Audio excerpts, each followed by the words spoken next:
ॐ नमो भगवते नरसिंहाय। नमस्तेजस्तेजसे Recording in progress. आविराविर्भव वज्रनख वज्रदंश कर्माशयान् रन्धय रन्धय तमोग्रस ॐ स्वाहा। अभयमभयमात्मनि भूयिष्ठा ॐ श्रौं।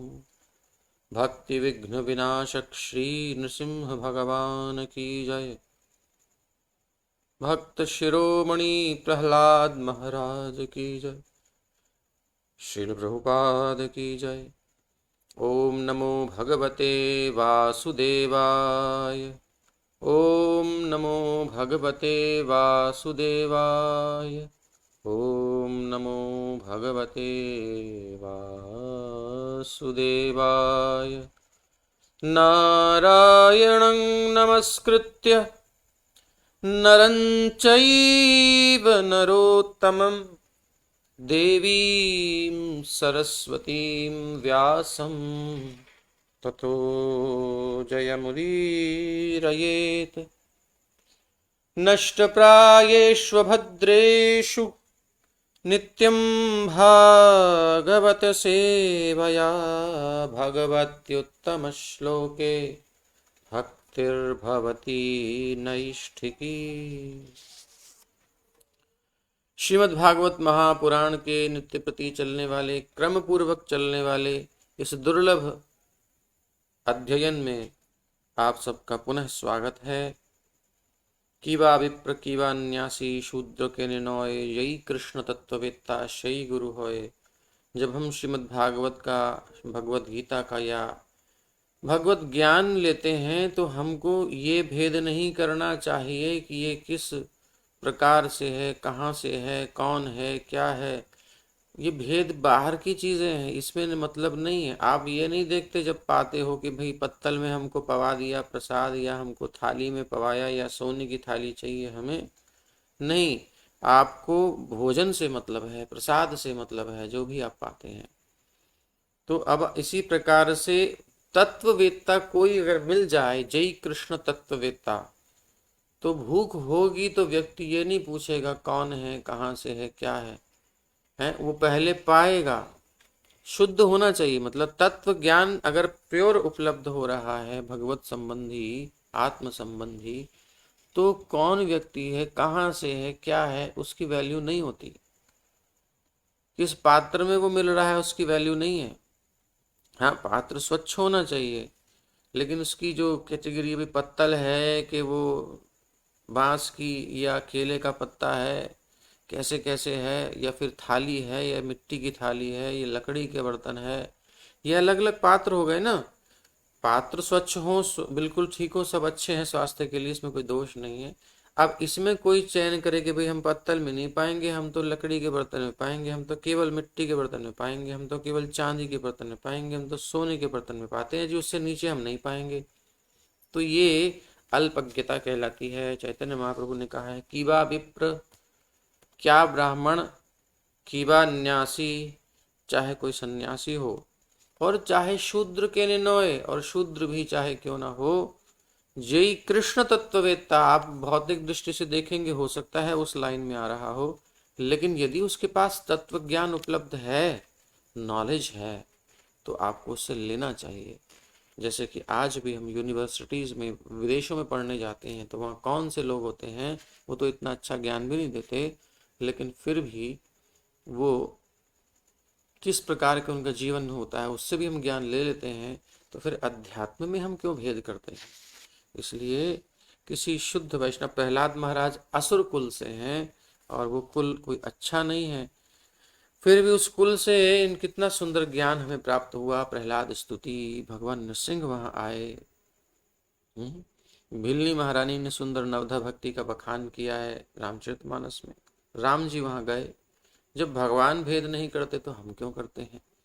व्यवहारिक दृष्टि से भेद करना होता है, वो किस लिए होता है, जब तक वो अशुद्ध हैं, उनके अंदर तत्व ज्ञान नहीं है, उनके अंदर जीवन में दोष हैं, वो उस कुल के दोषों से संयुक्त हैं, तब हम थोड़ा सा डिस्टेंस रख सकते हैं। लेकिन जब वो प्योर हो गए, उन्होंने कृष्ण को स्वीकार कर लिया, अपना जीवन चेंज कर लिया, शुद्ध जीवन हो गया, तब हमें भेद नहीं करना चाहिए। तो इस प्रसंग में, इस अध्याय में हम श्रीमद् भागवत के 7वें स्कंध के 14वें अध्याय में पहुंच रहे हैं। एक ये अध्याय, एक और अध्याय है, बस श्रीमद् भागवत का 7वां स्कंद पूर्ण हो जाएगा, फिर 8वां स्कंद हमारा प्रारंभ होगा बड़े आनंद से। इस अध्याय में देश, काल तथा कर्ता के अनुसार गृहस्थ के वृत्तिपरक कर्तव्यों का वर्णन हुआ है। हम सब गृहस्थ हैं, तो अब गृहस्थ के जो वृत्तिपरक कर्तव्य हैं, उसके जो भी डेली लाइफ जैसा होना चाहिए हमारे वैदिक वांग्मय के अनुसार, उसका वर्णन हुआ है। क्या ड्यूटीज है हम सबकी। जब युधिष्ठिर महाराज ने गृहस्थ के वृत्तिपरक कर्तव्यों के विषय में अधिक जिज्ञासा प्रकट की, तो श्री नारद मुनि ने उपदेश दिया कि गृहस्थ का सबसे ऊंचा कर्तव्य क्या है। हम सब गृहस्थ में हमारे और सब ड्यूटीज हैं, बट सबसे ऊंचा कर्तव्य क्या है? सबसे ऊंचा कर्तव्य है, सर्वोपरि कर्तव्य है, वासुदेव श्री कृष्ण पर पूरी तरह आश्रित रहना, डिपेंड हो जाना, पूरी तरह निर्भर हो जाना, हर प्रकार से उन पर निर्भर होना। जैसे कि पांडव खुद थे, कोई भी बात होती थी, उनको संकट आता था, वो भगवान का स्मरण करते थे। जैसे बच्चे को थोड़ी सी भी समस्या होती, कुछ भी नीड होती, भगवान का आश्रय लेता है।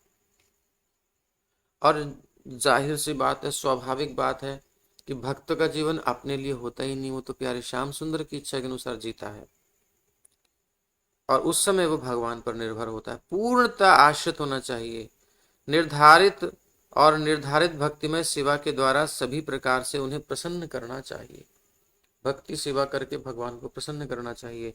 श्री कृष्ण को अपने जीवन स्वीकार करना होगा, सबसे पहले गृहस्थ का कर्तव्य है। ये उसके परिवार के एक मुख्य व्यक्ति हैं, सदस्य हैं, ऐसा मानकर घर में रहना चाहिए कि सबसे बड़े हमारे कृष्ण हैं। जो कुछ आएगा सबसे पहले उनको ऑफर होगा, जो कुछ भी चर्चा होगी घर में, कोई भी डिसीजन लेना होगा, भगवान को पहले निवेदन करेंगे, प्रभु हमारी ये प्लानिंग है और हम सोचते हैं इससे हम और अच्छे से सेवा कर सकते हैं आपकी, हम और आपके जितने जन हैं उन तक ये मैसेज पहुंचा सकते हैं, या भी उनको कुछ सहायता कर सकते हैं, समाज के कल्याण की भावना, क्योंकि सब भगवान के ही अंश हैं।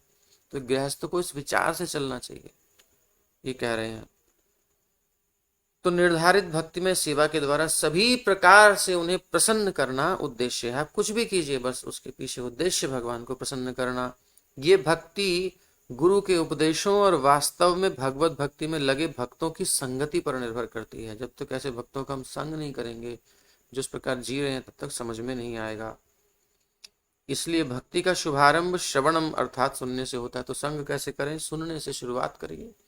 सबसे पहले सुनना, और उसके बाद मनुष्य को चाहिए कि सिद्धात्माओं के मुखारविंद से सुने, इधर उधर से नहीं सुने।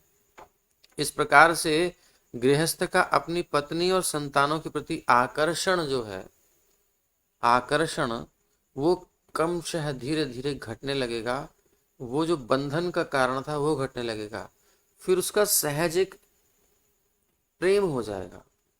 प्रेम अलग चीज, और ये आकर्षण जो होता है, अट्रैक्शन होता है, आसक्ति होती है, ये सब खतरनाक चीजें हैं जिसके कारण हम बंध जाते हैं, दूसरे को बांधते हैं। तू मेरा है, कहीं जा नहीं सकता, तू ये नहीं कर सकता, तू वो नहीं कर सकती। ये जो एक होता है ना, व्यक्ति एक थोपता है, एक पकड़ता है कि तू मेरी ग्रिप में रहे बस। ये आकर्षण के कारण है, कहीं मेरी भोग की वस्तु चली ना जाए, मेरे सुख की वस्तु चली ना जाए। इस कारण से हमारी जो टानाटानी खींचातानी होती है वो गृहस्थ में नहीं होती, उदार होता है। वो शास्त्र के अनुसार देखता है। शास्त्र का मतलब क्या है? हमारे प्रिंसिपल्स, रूल, रेगुलेशंस, जिससे हमारी लाइफ होनी चाहिए, सांचा है। और जब हम उसमें अभ्यस्त हो जाते हैं तो सांचा नेचुरल हो जाता है, फिर जरूरत नहीं है, सब अंडरस्टूड हो जाता है। तो मनुष्य को चाहिए कि सिद्धात्माओं के मुखारविंद से सुने। उससे क्या होगा? इस प्रकार से गृहस्थ का अपनी पत्नी और संतानों के प्रति आकर्षण क्रमशः घटेगा। तो जनरली लोग सोचते हैं ये सब खत्म हो जाएगा। वो सब खत्म होना ही चाहिए जो संसार में लोगों को होता है, उसके कारण तो समस्या है, उदारता खत्म हो जाती है। अब वो भगवान के अंश के रूप में देखेगा। अब वो बॉडी के स्तर पर नहीं देखेगा कि ये चमड़ा है, ये गोरी है, ये काला है, ये मोटा है, मोटी है, मतलब इसकी आवाज पतली है कि मोटी है। ये सब चीजें जो शरीर के आकर्षण वाले के कारण जो ऐसे चिपकते हैं, इससे उठ जाएगा वो, ये सब आकर्षण खत्म हो जाएंगे, उसका सोल से फिर कनेक्शन होगा। वो जो होता है बड़ा गहरा होता है, और वो एक जन्म का नहीं होता, वो तो फिर लंबा चलता है। तो वहां पर, और वो फिर गलत भी नहीं है, उस स्तर पर उसका प्रेम होगा, वो सब जगह फैलेगा, फिर खाली परिवार में नहीं, फिर सब जगह फैलेगा, दुनिया से सब जीवों से प्रेम हो जाएगा उसको। और उसमें इतना सेटिस्फैक्शन होता है, इतनी शांति होती है, कोई बाउंडेशन नहीं है, किसी को बंधन में नहीं रखेगा वो। फिर लोग बंधन में रहेंगे। संसार में जब शारीरिक स्तर पर होते हैं तो हम चिपकते हैं, पकड़ते हैं, छोड़ना नहीं चाहते, कैद में रखते हैं, ये सब चीजें हैं, आप समझते होंगे। लेकिन जब प्रेम हो जाता है, इस शारीरिक स्तर से उठ करके भागवत सुन के नष्ट हो जाता है, फिर असली प्रेम जब आत्मा के स्तर पर हम जब उससे मिलते हैं, उस प्लेटफॉर्म पर जब मिलते हैं, तो वो फिर हमारा एक मित्र हो जाता है, एक रिलेटिव होता है, वो परमानेंट वाला। वो संबंध तो हमारा जन्मों जन्मों का है, जीवात्मा का जीवात्मा से, क्योंकि सब भगवान के अंश हैं। और बीच में कृष्ण होते हैं तो वो संबंध टिका रहता है। अगर कृष्ण नहीं है इसलिए टिकते नहीं है, वो संबंध भी खत्म हो जाता है, विस्मृत हो जाता है। तो आत्मा का जो रिलेशन भगवान के साथ है, उस रिलेशन से हमारा सबसे कनेक्शन है, वो जागृत हो जाता है, और तब हम उसको पकड़ते नहीं है, फिर वो हमसे जुड़ा रहता है, स्वाभाविक जुड़ा रहता है। तो जब तक शारीरिक धारणा है, भोग वासनाएं हैं, अभी शुद्धि नहीं है, तब तक ये चीजें होती हैं, थोड़ी सी समझाना बुझाना, कहना, खींचना, और वो पकड़ना और छोड़ना, जो भी है। लेकिन जब वो उस स्थिति में आ जाएगा, फिर आप छोड़ दीजिए, वो अपने आप स्वाभाविक आपसे जुड़ करके रहेंगे, धर्म के नियमों को जानेंगे, तो क्या कर्तव्य है क्या नहीं है, वो अपने आप चलेगा। तो इसलिए ये मत डरना कि भाई आकर्षण कम हो जाएगा तो फैमिली लाइफ डिस्ट्रॉय हो जाएगी, बिल्कुल नहीं। सुंदर जीवन हो जाएगा, हेल्पफुल हो जाएगा, शोषण खत्म हो जाएगा उस जीवन से जो होता है। गृहस्थ को चाहिए कि अपने परिवार के पालन के लिए जितना आवश्यक हो उतना ही धन कमाए। उसे चाहिए कि केवल धन संग्रह करने या भौतिक सुविधाओं में बेकार में वृद्धि करने के लिए असाधारण उद्यम न करे, ओवर टाइम न करे, बेकार में उतना जितना जरूरत है उतना करो, ज्यादा नहीं। ये बहुत बार आई ये बात, ये बहुत जरूरी है। जब तक हम अपना टाइम बचाएंगे नहीं, अननेसेसरी जो हम इन्वेस्ट कर रहे हैं, टाइम वेस्ट कर रहे हैं एक्चुअली, तब तक काम भक्ति में लग नहीं पाएंगे, समझ नहीं पाएंगे चीज को। तो थोड़ा टाइम बचाना है, अतिरिक्त श्रम नहीं करना। अतिरिक्त श्रम करने की बहुत इच्छा हो रही है तो फिर उसे भक्ति में कन्वर्ट कर दो, कि फिर एक्स्ट्रा जो हम करेंगे वो श्री कृष्ण के प्रचार के लिए अर्पित करेंगे धन, तो उसको डिवोशन में कन्वर्ट कर दो। लेकिन संग्रह करने के लिए तो एक मूर्खता होती है, आपके पास है सब कुछ, फिर संग्रह किस लिए। सुविधाओं में व्यर्थ की वृद्धि करने के लिए असाधारण उद्यम न करे कि सुविधाएं बढ़ें। सुख तो मिलना नहीं है ना सुविधाओं से, मिनिमम जितनी रिक्वायरमेंट है उतना होना चाहिए, और थोड़ा परिश्रम का जीवन होना चाहिए, क्योंकि सुविधाएं जितनी लेंगे उतनी जीवनी शक्ति कम हो जाती है। ये बहुत महत्वपूर्ण बात है। हम सोचते हैं हम बढ़िया व्यवस्था कर लें, आराम तलब जीवन जिए, बट वो जहर है हम लोगों के लिए। सुविधा युक्त जीवन हमारी जीवनी शक्ति को चूस लेता है, नष्ट कर देता है। इधर से सुविधा जुटाने में एनर्जी चली जाती है, उधर जब वो वस्तुएं आती हैं तो हमारी उतनी एनर्जी को कंज्यूम करती हैं। जैसे कि कोई ऐप मोबाइल के पीछे चलती रहती है तो बैटरी कंज्यूम करती है, वो उसको खत्म करने लगती है, जल्दी बैटरी डाउन हो जाती है। तो कुछ ऐप्स होती हैं ड्रेन कर लेती हैं, उसको खींच लेती हैं। तो वो चीजें हैं जितनी हम एक्स्ट्रा अपने घर में रखेंगे, जिसके बिना हमारी लाइफ इजीली चल सकती है। थोड़ा सा लोगों को कहना होगा, कोई बात नहीं, कहते रहेंगे, बट स्टैंडर्ड हमारा इतना नहीं कि हम दूसरों को दिखाने के लिए बनाए। हमारे हिसाब से हमारा स्टैंडर्ड होगा सिंपल लिविंग और हाई थिंकिंग, तो हमारी एनर्जी भगवान में लग पाएगी, अदरवाइज कंज्यूम हो जाएगी। ये एप्स के समान हमारे घर में जो फालतू की चीज़ें पड़ी हैं, ये हमारी एनर्जी को कंज्यूम करती रहेंगी, हम नहीं कर पाएंगे डिवोशन, चाह के भी नहीं कर पाएंगे। इसलिए वो देखो कहाँ कट करना है, जिसकी जरूरत नहीं है निकाल दो घर से बाहर, किसी को दे दो, गिफ्ट कर दो, नो प्रॉब्लम, सेल कर दो, OLX क्या होता है जो भी डाल दो, हो जाएगा सब। बहुत रिलीफ फील करेंगे, आप समझ नहीं रहे। कुछ लोगों को हमने कराया है, जो चिपक के बैठे हैं वो तो चिपक के रहेंगे, लेकिन जिन्होंने किया है वो कहते हैं प्रभु जी बहुत ही अच्छा हो गया, बहुत ही सिंपल हो गया, इतना स्पेस बच गया, इतने मोटे मोटे सोफे हम लेके आए थे, घर छोटा सा, सोफे मोटे मोटे। स्टैंडर्ड बनाओ तो हिसाब से तो बनाओ, छोटा सा कमरा है, सोफे वो आधा कमरा सोफों से घिर गया। 3 सोफे होते हैं, 2 छोटे वाले एक बड़ा वाला, वो कमरा ही पूरा घिर गया, उसकी बजाय आप कुछ और बैम्बू के या किसी और प्रकार के, थोड़ा ट्रेडिशनल भी लगता है और स्टैंडर्ड भी आजकल चल ही रहा है, मतलब कुछ देखना चाहिए कि हमारी एनर्जी कम लगे और एक स्टैंडर्ड भी मेंटेन हो जाए अगर हमको गृहस्थ में करना ही है तो। लेकिन ये नकल करते हैं बिना अकल के। तो वो थोड़ी छोटी छोटी चीजें हम बता रहे हैं, ये ज्यादा बड़ी नहीं है। थोड़ा इसमें आप देखेंगे, ध्यान देंगे हमारे घर में क्या एक्स्ट्रा है, अगर कुछ है तो उसे तुरंत चेंज कर देना चाहिए। हमारे सनातन गोस्वामी राजा की समान थे, प्रधानमंत्री के पद पर थे, सब छोड़ के आ गए। तो उनके जमाई राजा थे, कौन थे, उन्होंने भूटानी कंबल दिया था उनको, वो कंबल उड़ रखा था, सब कुछ छोड़ दिया था, बड़ा बढ़िया कंबल था। तो अब जब सनातन गोस्वामी पहुंचे हमारे श्री चैतन्य महाप्रभु के पास, तो महाप्रभु प्रसन्न तो हुए, लेकिन बार बार कंबल को देखते हैं, बार बार कंबल को देखते हैं, समझ गए कि महाप्रभु क्या कहना चाह रहे हैं। तो गए गंगा जी के तट पर जहाँ भी, और एक कोई साधु था, कोई गरीब था, जो भी था, उसका कंथा था, कोई कपड़ा था पुराना सा, उसको जोड़ जाड़ के बना रखा था उसने। तो कहा कि महात्मा जी क्या आप मुझसे ये भूटानी कंबल के बदले बदलेंगे? फेंका नहीं उन्होंने, ज्यादा त्यागी की नाना बनने की जरूरत नहीं, किसी काम आ जाएगी भैया वस्तु, और स्वार्थी है तो फिर सेल कर लो, कोई बात नहीं, लेकिन किसी काम आ जाए। क्योंकि कुछ लोग नीचे चेतना में वाले हैं, हम ऊपर उठ रहे हैं तो उनको हेल्प कर दो। तो सनातन गोस्वामी से वो कहता है कि आप मेरे साथ हंसी कर रहे हैं। बोले हंसी नहीं कर रहा, मैं आपसे सत्य कह रहा हूँ। उसे विश्वास नहीं हुआ कि इतना कॉस्टली कंबल दे करके कोई कंथा ले सकता है, गुदड़ी ले सकता है क्या? तो जब सनातन गोस्वामी ने गंभीरता से कहा तो उनको समझ में आया और चेंज कर लिया उन्होंने। और हुआ क्या, फिर महाप्रभु प्रसन्न होकर के बोले, हाँ तुम जो हो सब कुछ त्याग करके आए हो, और ये तुम इतना बढ़िया कंबल पहनोगे तो भिक्षा करने कैसे जाओगे? दूसरा कहेगा नहीं। तो भिक्षा अलग होती है और भीख अलग होती है, ये थोड़ा चेंज दिमाग में रखना चाहिए। साधु भिक्षा लेता है, भीख नहीं मांगता, वो आपको देने आता है कुछ, उसके बदले थोड़ा बहुत उसके जीवन यापन के लिए भिक्षा वो लेता है, तो उसमें आप पर कृपा करता है, क्योंकि वो जो भिक्षा आप उसको देते हो और वो जो भोजन करता है भगवान को भोग लगा करके, तो वो भोजन पा करके, प्रसाद पा करके, वो जितना भजन करता है उसका कुछ परसेंटेज नेचुरली आपको मिलता है। अर्थात उससे आपके जीवन में आध्यात्मिक प्रगति होती है, चेतना शुद्ध होती है। इसलिए साधुओं को फीड करना और एक भिखारी को देना अलग है। भिखारी मतलब जो भीख मांगने के लिए निकल पड़ा है, उसका बिजनेस है एक तरीके से, ये वो भिखारी होता है। उसके पास कोई उपाय नहीं है तो वो भिखारी है, ठीक है, वो भी है, वो अलग चीज है, उस पर हम नहीं जा रहे। बट एक साधु कभी भीख नहीं मांगता, वो भिक्षा मांगता है, उसका अधिकार है, व्यवस्था है ऐसी। तो उसे गृहस्थ को चाहिए कि अपने परिवार के लिए जितना आवश्यक हो उतना करे, अननेसेसरी परिश्रम ना करे।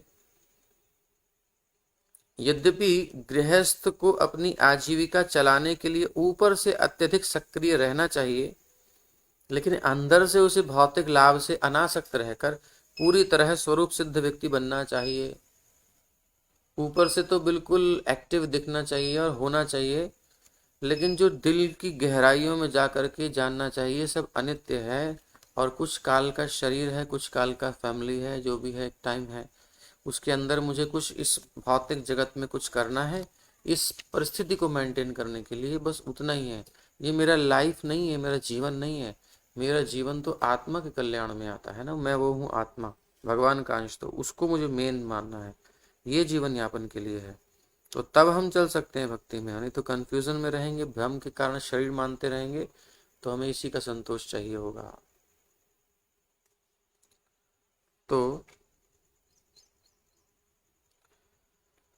पारिवारिक सदस्यों, हाँ, तो अंदर से उसे भौतिक लाभ से अनासक्त रहना चाहिए और पूरी तरह स्वरूप सिद्ध व्यक्ति बनना चाहिए। स्वरूप, मेरा रूप आत्म रूप है, मैं भगवान का हूँ, मेरा असली संबंध वहां है, वहां मेरा काम है, वो मेरी ड्यूटी है, ये तो मेरी टेम्परेरी वाली है, एक्स्ट्रा वर्क है, ये ओवर टाइम कर रहा हूँ, एक्स्ट्रा मेरा ओरिजिनल वर्क तो वही है, एक्स्ट्रा वर्क है ये अतिरिक्त।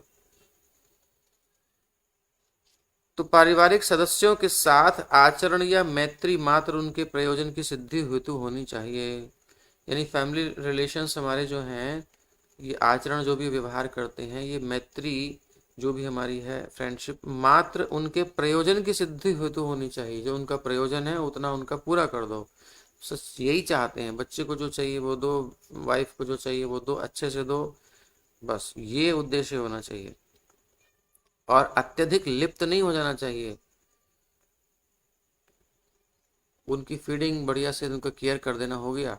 अब उसमें आसक्त होने के लिए नहीं कहा गया है, वो आसक्ति खतरनाक है। जब आप उसमें से आशा करते हो, उससे कुछ डिजायर करने लगते हो कि मेरी सुने, मैंने इसके लिए इतना किया, आपने करके कोई एहसान नहीं कर दिया, आपकी ड्यूटी है, उसे अपनी ड्यूटी निभानी है। सब एक हर एक को अपना कर्तव्य निभाना है। कोई एहसान नहीं कर रहे हम किसी के ऊपर, कोई ऋणी नहीं हो रहा हमारा, लेकिन जिसके साथ किया जा रहा है उसको मानना चाहिए कि मेरा कुछ कर्तव्य बनता है। दूसरे वाले को आशा नहीं करनी चाहिए। दोनों तरफ से रिलेशन है। मैं कुछ कर रहा हूँ किसी के लिए तो मुझे आशा नहीं होनी चाहिए कि मेरे को कुछ दे, इसके बदले मेरी बात माने। भौतिक जीवन में कह रहे हैं, स्पिरिचुअल लाइफ में नहीं कह रहे। तो क्योंकि यहाँ तो पूछना पड़ेगा कि भाई क्या समझ रहे हो क्या नहीं। तो आशा एक सुख की आशा, मेरे अनुसार चले इसकी आशा नहीं, अपने अनुसार की हमको बिल्कुल नहीं उसे आशा रखनी चाहिए। नहीं चल रहा नो प्रॉब्लम, लेकिन वो स्पिरिचुअल लाइफ जी रहा है, भक्ति में चल रहा है, नहीं, इसका तो हमको अधिकार बनता है बोलने का। तो उसमें भी मर्यादा के अनुसार। तो हमें ऊपर से सब कुछ करना है, लेकिन आशा छोड़ करके लिप्त नहीं होना, बहुत ज्यादा आसक्ति नहीं रखनी उसके ऊपर। बोले अब चली गई है, ऐसे मन नहीं लग रहा मेरा, आज बिल्कुल नहीं लग रहा मन, बहुत याद आ रही है। ये क्या होता है? ये तो आसक्ति है। उसकी खबर लो कहाँ है, ठीक है ना, बस बेस्ट बढ़िया है। उसको भी जिंदगी चाहिए, चिपक के थोड़ी रहेगी हमेशा 24 घंटा। कोई ऐसा होता है कि कई फैमिली में कोई बच्चा या माँ या बेटी या बिल्कुल चिपके रहे 24 घंटे? क्या माँ की छाती से लगा रहता है 24 घंटे बच्चा? अब माँ अगर लगा के भी रखेगी तो वो कहेगा माँ क्या हो गया तुझे, मुझे थोड़ा जाने दे, खेलने दे। कोई बंधन में नहीं रहना चाहता। ये क्षणिक भावनाएं होती हैं और क्षण में ही नष्ट हो जाती हैं। इसलिए फ्री कर दीजिए सबको, कम से कम अपने तरफ से कोई आशा मत रखिए, अपने कर्तव्य अच्छे से निभाइए। और हमारा को अपना कर्तव्य देखना है बस। उधर से क्या आ रहा है उसकी आशा ना करके बस समझाते रहिए और उनको केयर करते रहिए। आसक्ति रखेंगे तो दोष लगेगा, दुख होगा। गृहस्थ को पारिवारिक सदस्यों तथा समाज के आदेशों को ऊपर ऊपर से ग्रहण करना चाहिए, परंतु सार रूप में उसे गुरु तथा शास्त्र द्वारा बताए गए वृत्तिपरक कर्तव्यों में लगना चाहिए। जो जो हमारी ड्यूटीज हैं अपने वर्णाश्रम के अनुसार, उसे विशेष रूप से धन उपार्जन के लिए कृषि कार्यों में लगना चाहिए। जैसा कि भगवत गीता में कहा गया है, कृषि गौरक्ष वाणिज्यम, गृहस्थ के मुख्य कर्तव्य हैं कृषि करना, गौरक्षा करना और व्यापार करना। ये जो गृहस्थ के लिए है। यदि कोई सौभाग्यवश या भगवत कृपा से अधिक धन आ जाए सौभाग्यवश, तो इसका समुचित उपयोग ये होगा कि उसे कृष्ण भावनामृत आंदोलन में लगाया जाए। थोड़ी सी डीलिंग हो जाती, कहीं कोई प्रोडक्ट हमारा था पड़ा हुआ चला गया, कुछ एक्स्ट्रा इनकम हो गई, तो ये नहीं कि हम कहीं लगा दिए, इन्वेस्ट कर दिए अपने किसी भौतिक जीवन को बढ़ाने में, नहीं। अब हमें उसे कृष्ण भावना के प्रचार में सहयोग में लगाना चाहिए। उसे इंद्रिय तृप्ति हेतु अधिक धन के उपार्जन के लिए उत्सुक नहीं होना चाहिए। लार नहीं टपकने चाहिए, यार अच्छा अपॉर्चुनिटी है, इसको भी कमा लो, उधर भी कमा लो। अपॉर्चुनिटियां आती जाएंगी, आप उसमें फंसते जाओगे, खत्म लाइफ, और छोड़ के चले जाओगे। गृहस्थ को यह सदैव स्मरण रखना चाहिए कि जो आवश्यकता से अधिक धन इकट्ठा करने का प्रयास करता है वो चोर माना जाता है और प्रकृति के नियमों द्वारा दंडनीय है। क्योंकि आप उसको ले रहे हो, एक्स्ट्रा आपके लिए है, तो आप वो किसी का अधिकार छीन रहे हो, क्योंकि उस जगह को, उस पोस्ट पर या उस डील को कोई और कर लेता जो नीडफुल था, या किसी को दे दो, आपके लिए एक्स्ट्रा है। या फिर ऐसे कर लो, या फिर नहीं तो फिर भगवान की सेवा में लगा देना चाहिए, है ना। तो उससे बहुत लोगों को लाभ भी मिल जाएगा। तो जाना चाहिए समाज में, हम स्वार्थी न बने, कहने का अभिप्राय ये है। गृहस्थ को पशुओं, पक्षियों और मधुमक्खियों जैसे निम्न वर्ग के जीवों के प्रति स्नेह रखना चाहिए, यानी उनको मार मार के मारे जाओ, और उनसे अपनी संतान के जैसा व्यवहार करना चाहिए। गृहस्थ को चाहिए कि इंद्रिय तृप्ति हेतु वो पशुओं या पक्षियों को न मारे अपने स्वाद के लिए। उसे चाहिए कि कुत्तों तथा निम्न प्राणियों तक की आवश्यकताओं की पूर्ति करे। कुत्ते और जो निम्न स्तर के जो जीव हैं उनको स्पर्श करना मना है, बट उनकी फीडिंग के लिए कहीं मना नहीं किया गया। कुत्तों को चाटना, प्यार करना, बेड पे रखना, ये तो नरक के जाने के रास्ते हैं, ये पुण्य क्षीण करते हैं, ये दूसरी योनि है। और बहुत सारी चीज़ें आती हैं, बीमारियों की भी बातें हैं। ये बात लोग नहीं समझते, सूक्ष्म रूप से बहुत प्रभाव पड़ता है। ये संघ के लिए मना किया गया शास्त्र में, लेकिन उनको फीडिंग करने के लिए मना नहीं किया गया। गली के कुत्ते हैं, सबको खिलाओ, नो प्रॉब्लम, लेकिन घर में मत सुलाओ, प्यार मत करो, स्पर्श मत करो। गृहस्थ को चाहिए कि वह अपनी इंद्रिय तृप्ति के लिए अन्य प्राणियों का शोषण न करे। वस्तुतः श्रीमद् भागवतम के आदेशों के अनुसार प्रत्येक गृहस्थ एक महान साम्यवादी होता है। तो मैंने कल साम्यवाद की चर्चा की थी, पूंजीवाद और साम्यवाद जो होती है कैपिटल, तो उसमें भक्त जैसा साम्यवादी कहीं नहीं मिलेगा, जो सबको फीड करता है। उसकी जिम्मेदारी होती है सबको देना, और व्यवस्था इतनी सुंदर थी ना कि गृहस्थों को ही कमाना है, बाकी किसी को कमाना ही नहीं है। तो यानी उसके पास सारी अपॉर्चुनिटी होती थी, तो सारा बैलेंस उसी के पास होता था, इसलिए उसकी जिम्मेदारी थी कि सबको दे। तो अस्त व्यस्तता अब हो गई है कुछ, और फिर वो कृष्ण भावना का प्रचार होता था, उसको नॉलेज मिलती थी, उसके बदले उसको लाइफ की जो कोचिंग मिलती थी साधुओं से, तो इजी लाइफ ऐसे चलती थी। उसके पास कमाने से, काम से फुर्सत नहीं होती है, तो थोड़ा श्रवण करके लाइफ में सेटलमेंट करके कैसे कैसे साधु बता रहा करके अपनी लाइफ जी सकता है। तो ये है वस्तुतः श्रीमद् भागवतम के आदेशों के अनुसार प्रत्येक गृहस्थ एक महान साम्यवादी होता है, जो प्रत्येक को जीविका प्रदान करता है। ये गृहस्थ जो है ब्रह्मचारी को भी जीविका देता है, वानप्रस्थी को भी, सन्यासी को भी। तो इतना सुंदर है, और भी कई जो लोग हैं सबको जीविका देता है। वस्तुतः गृहस्थ को चाहिए कि उसके पास जो कुछ भी हो उसे बिना किसी भेदभाव के सभी जीवों में वितरित करे। सर्वश्रेष्ठ विधि क्या है, कैसे बांट दे, ऐसे बांट दे? बोले नहीं, प्रसाद बांटे, सबको सबको फीड करे। गृहस्थ को चाहिए कि अपनी पत्नी में अति अधिक आसक्त न रहे, उसे चाहिए कि वो अपनी पत्नी को भी दत्तचित्त होकर अतिथि की सेवा में लगाए। थोड़ा मोह कम करना चाहिए, आसक्ति कम करनी चाहिए, उसे साधु सेवा में, कुछ भक्तों की सेवा में लगाना चाहिए। जैसे कि कोई डिवोटीज आते हैं, उनको आप प्रसाद पवाओ, थोड़ा सेवा करो, कुकिंग में लगाओ। ऐसे, अब तो कोरोना चल रहा है इसलिए नहीं जाते लोग, बट थोड़ा पत्नी को भी अपने, खुद तुम लग रहे हो, उसको भी सेवा का मौका दो। आसक्ति में चिपका के मत रखो अपने साथ। उसे चाहिए कि वो अपनी पत्नी को भी दत्तचित्त होकर अतिथि की सेवा में लगाए, या कोई अतिथि आता है वो सेवा करे। भगवत कृपा से गृहस्थ जो भी धन संग्रह करे उसे 5 प्रकार के कार्यों में व्यय करे। पूर्ण पुरुषोत्तम भगवान की पूजा में सबसे पहले निकाल ले, वैष्णव और संत पुरुषों के सत्कार में कुछ व्यय करे, साधारण जनता और सभी जीवों में प्रसाद वितरण करने में लगे, और गृहस्थ को उपयुक्त विधि से प्रत्येक वस्तु की पूजा करने के लिए हमेशा तैयार रहना चाहिए। ये पूजा है, ये केवल दीप जला के अगरबत्ती से आरती करके पूजा नहीं होती है। ये पूजा है सबको उनकी आवश्यकताओं की पूर्ति कर दे, जो हमारे पास है सामर्थ्य, उसके अनुसार उदारता से सबकी केयर करे, और आज के समय में उनको प्रसाद दे। ये बहुत अच्छी धारणा है, धन देने के बजाय प्रसाद देना चाहिए।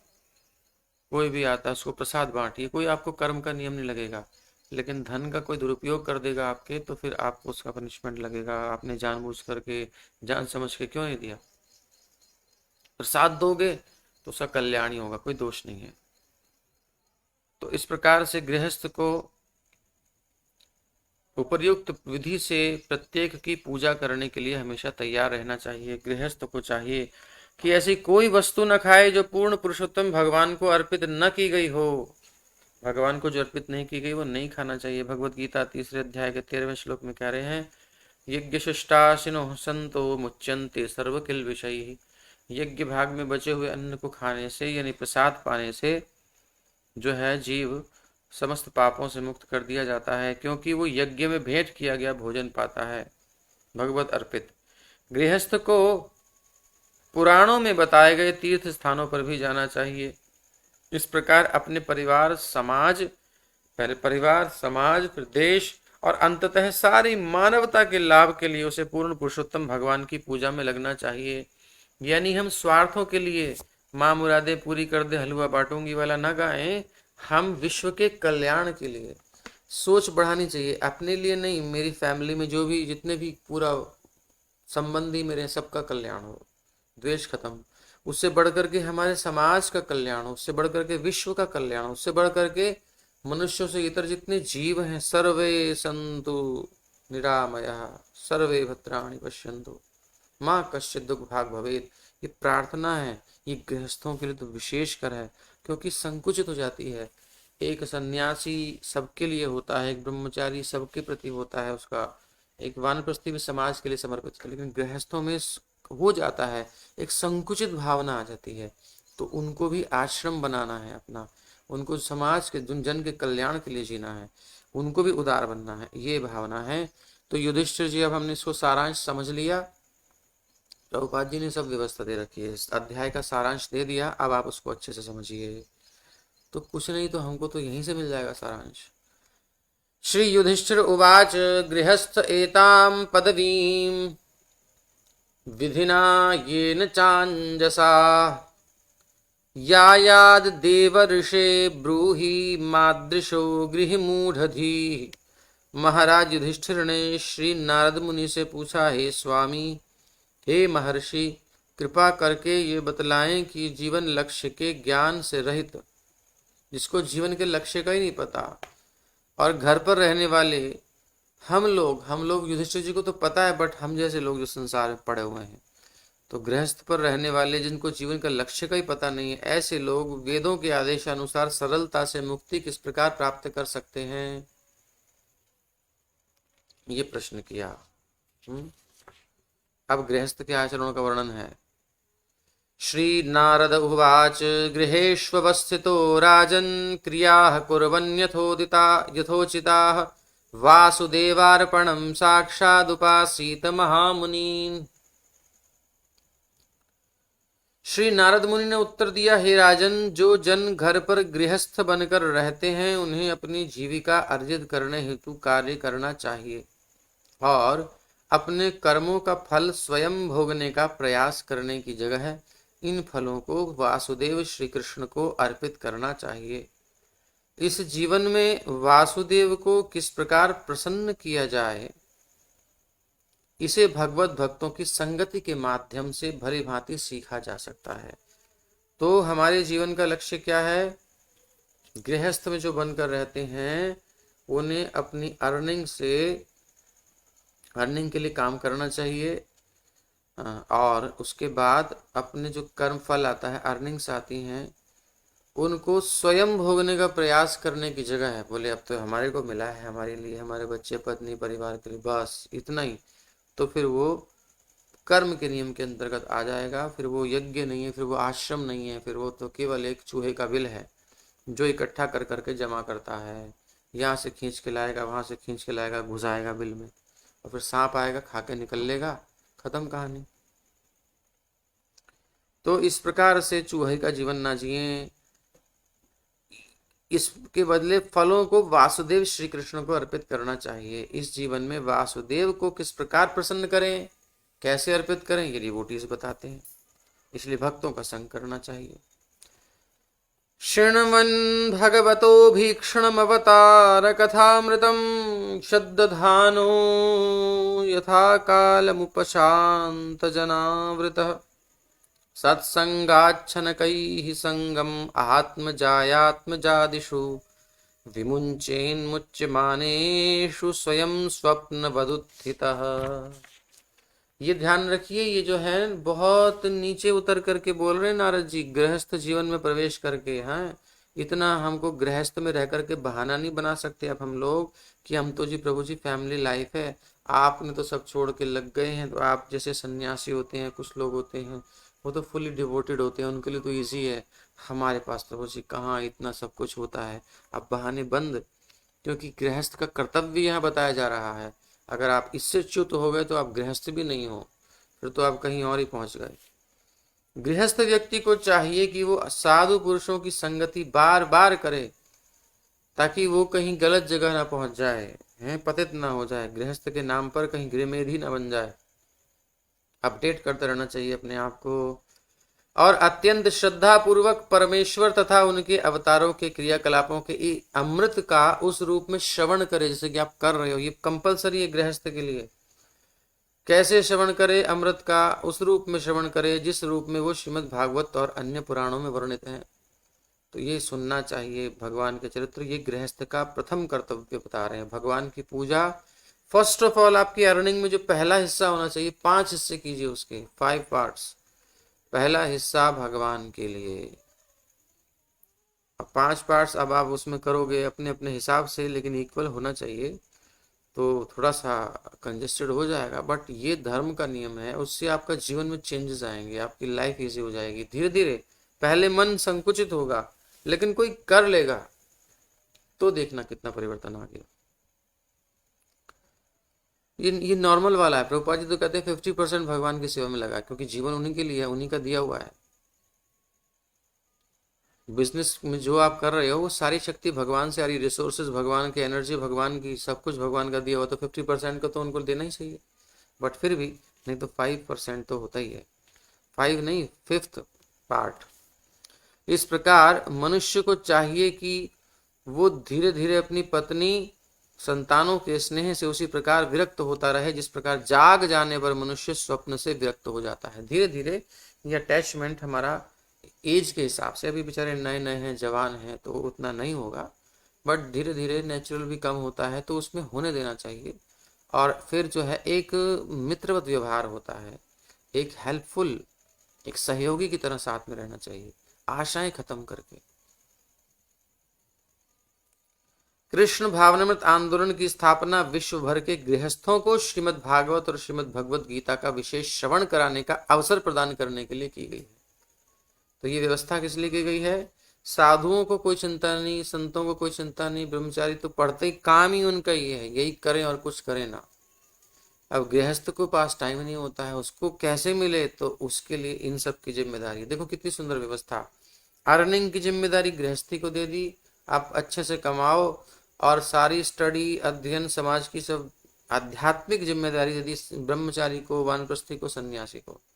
अब ये तीनों का कर्तव्य है कि वो कमाए धमाए ना, वो केवल थोड़ी सी अपनी जीवन यापन के लिए गृहस्थों के द्वार पर जाएं, उनसे भिक्षा लेकर के जीवन यापन करें, और वो समय लगाएं स्टडी में, अध्ययन में, लाइफ को डिवोट करें भगवान की सेवा में। फिर जो उनको अनुभव हो, अनुभवों के साथ शास्त्रों को गृहस्थों के पास जाएं। जब वो कुछ दें आपको, तो उसके बदले हमें कुछ देना चाहिए। तो वो श्रवण करने की जिज्ञासा गृहस्थ के अंदर हो और बताने के लिए साधु के अंदर हो, दोनों का कॉम्बिनेशन अच्छा हो जाएगा।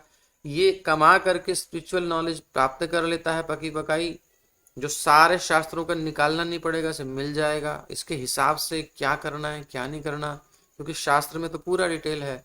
बट डॉक्टर के पास हम बस थोड़ी सी फीस देते हैं डॉक्टर को जा करके, और डॉक्टर साहब प्रिस्क्रिप्शन लिख देते हैं। इतने सारे मेडिकल स्टोर में हम छानते, डॉक्टर की पढ़ाई करते, सिंपल डॉक्टर ने स्टडी किया ही हुआ है, प्रिस्क्रिप्शन ले लिया, फटाफट जाके मेडिसिन ले ली, पल्ले नहीं पड़ रही क्या है क्या नहीं, क्या सॉल्ट पड़ा है नहीं पड़ा है, बस मेडिसिन डॉक्टर को दिखा दी, साहब ठीक है, हाँ ठीक है खा लो, पता नहीं है कुछ, बस उसकी बात मान के हम स्वस्थ हो जाते हैं।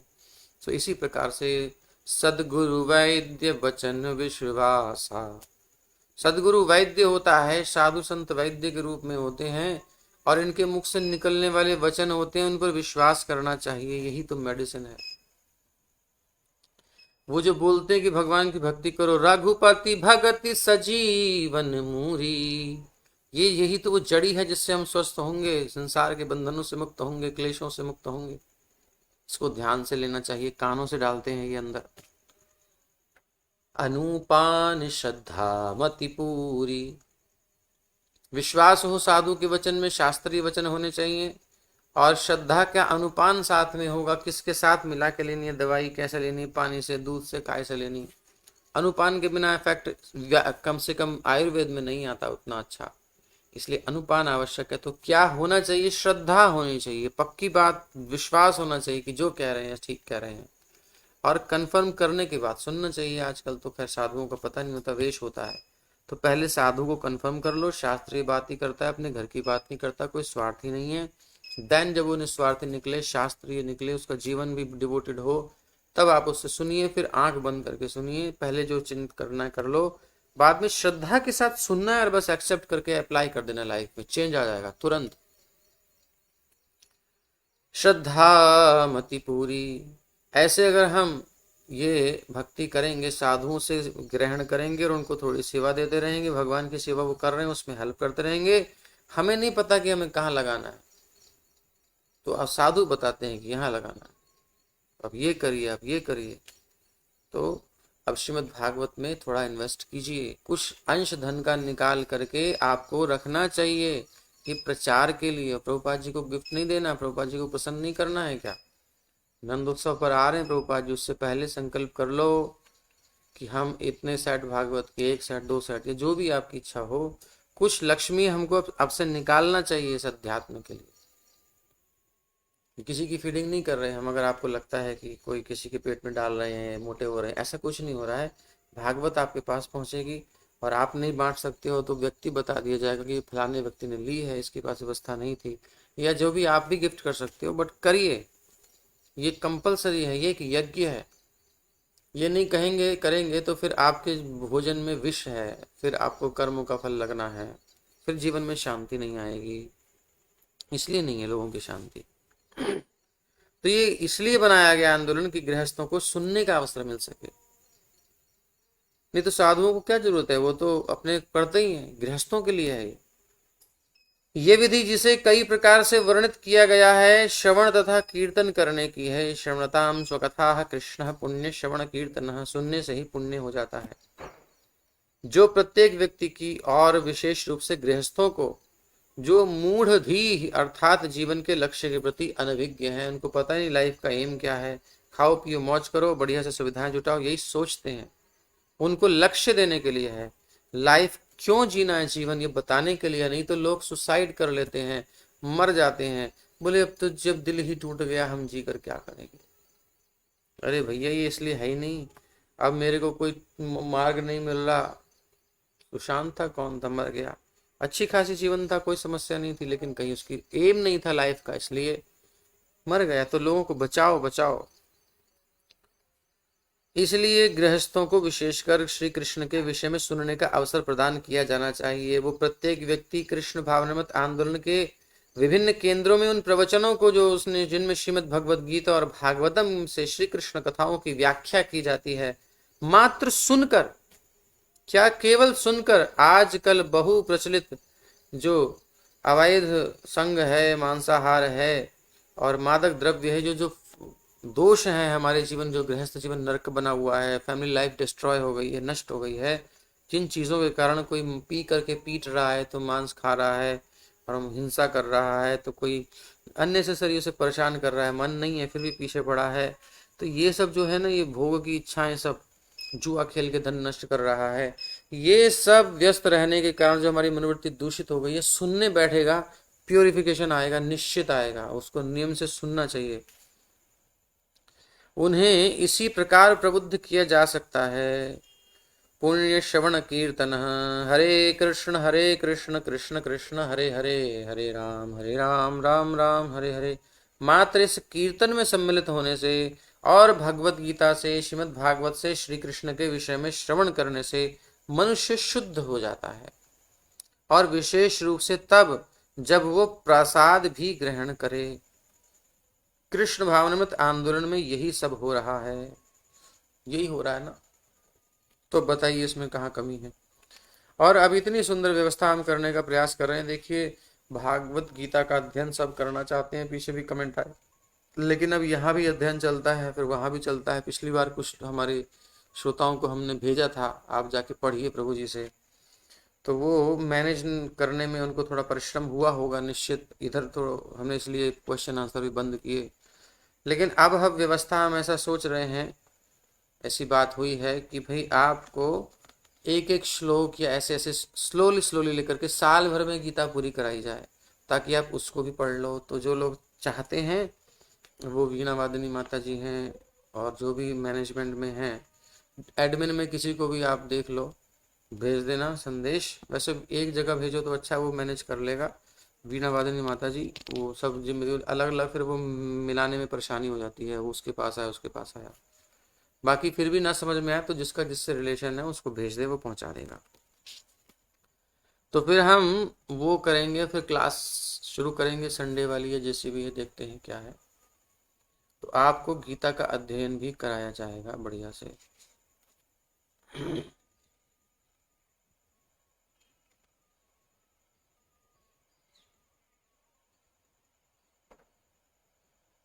हम्म।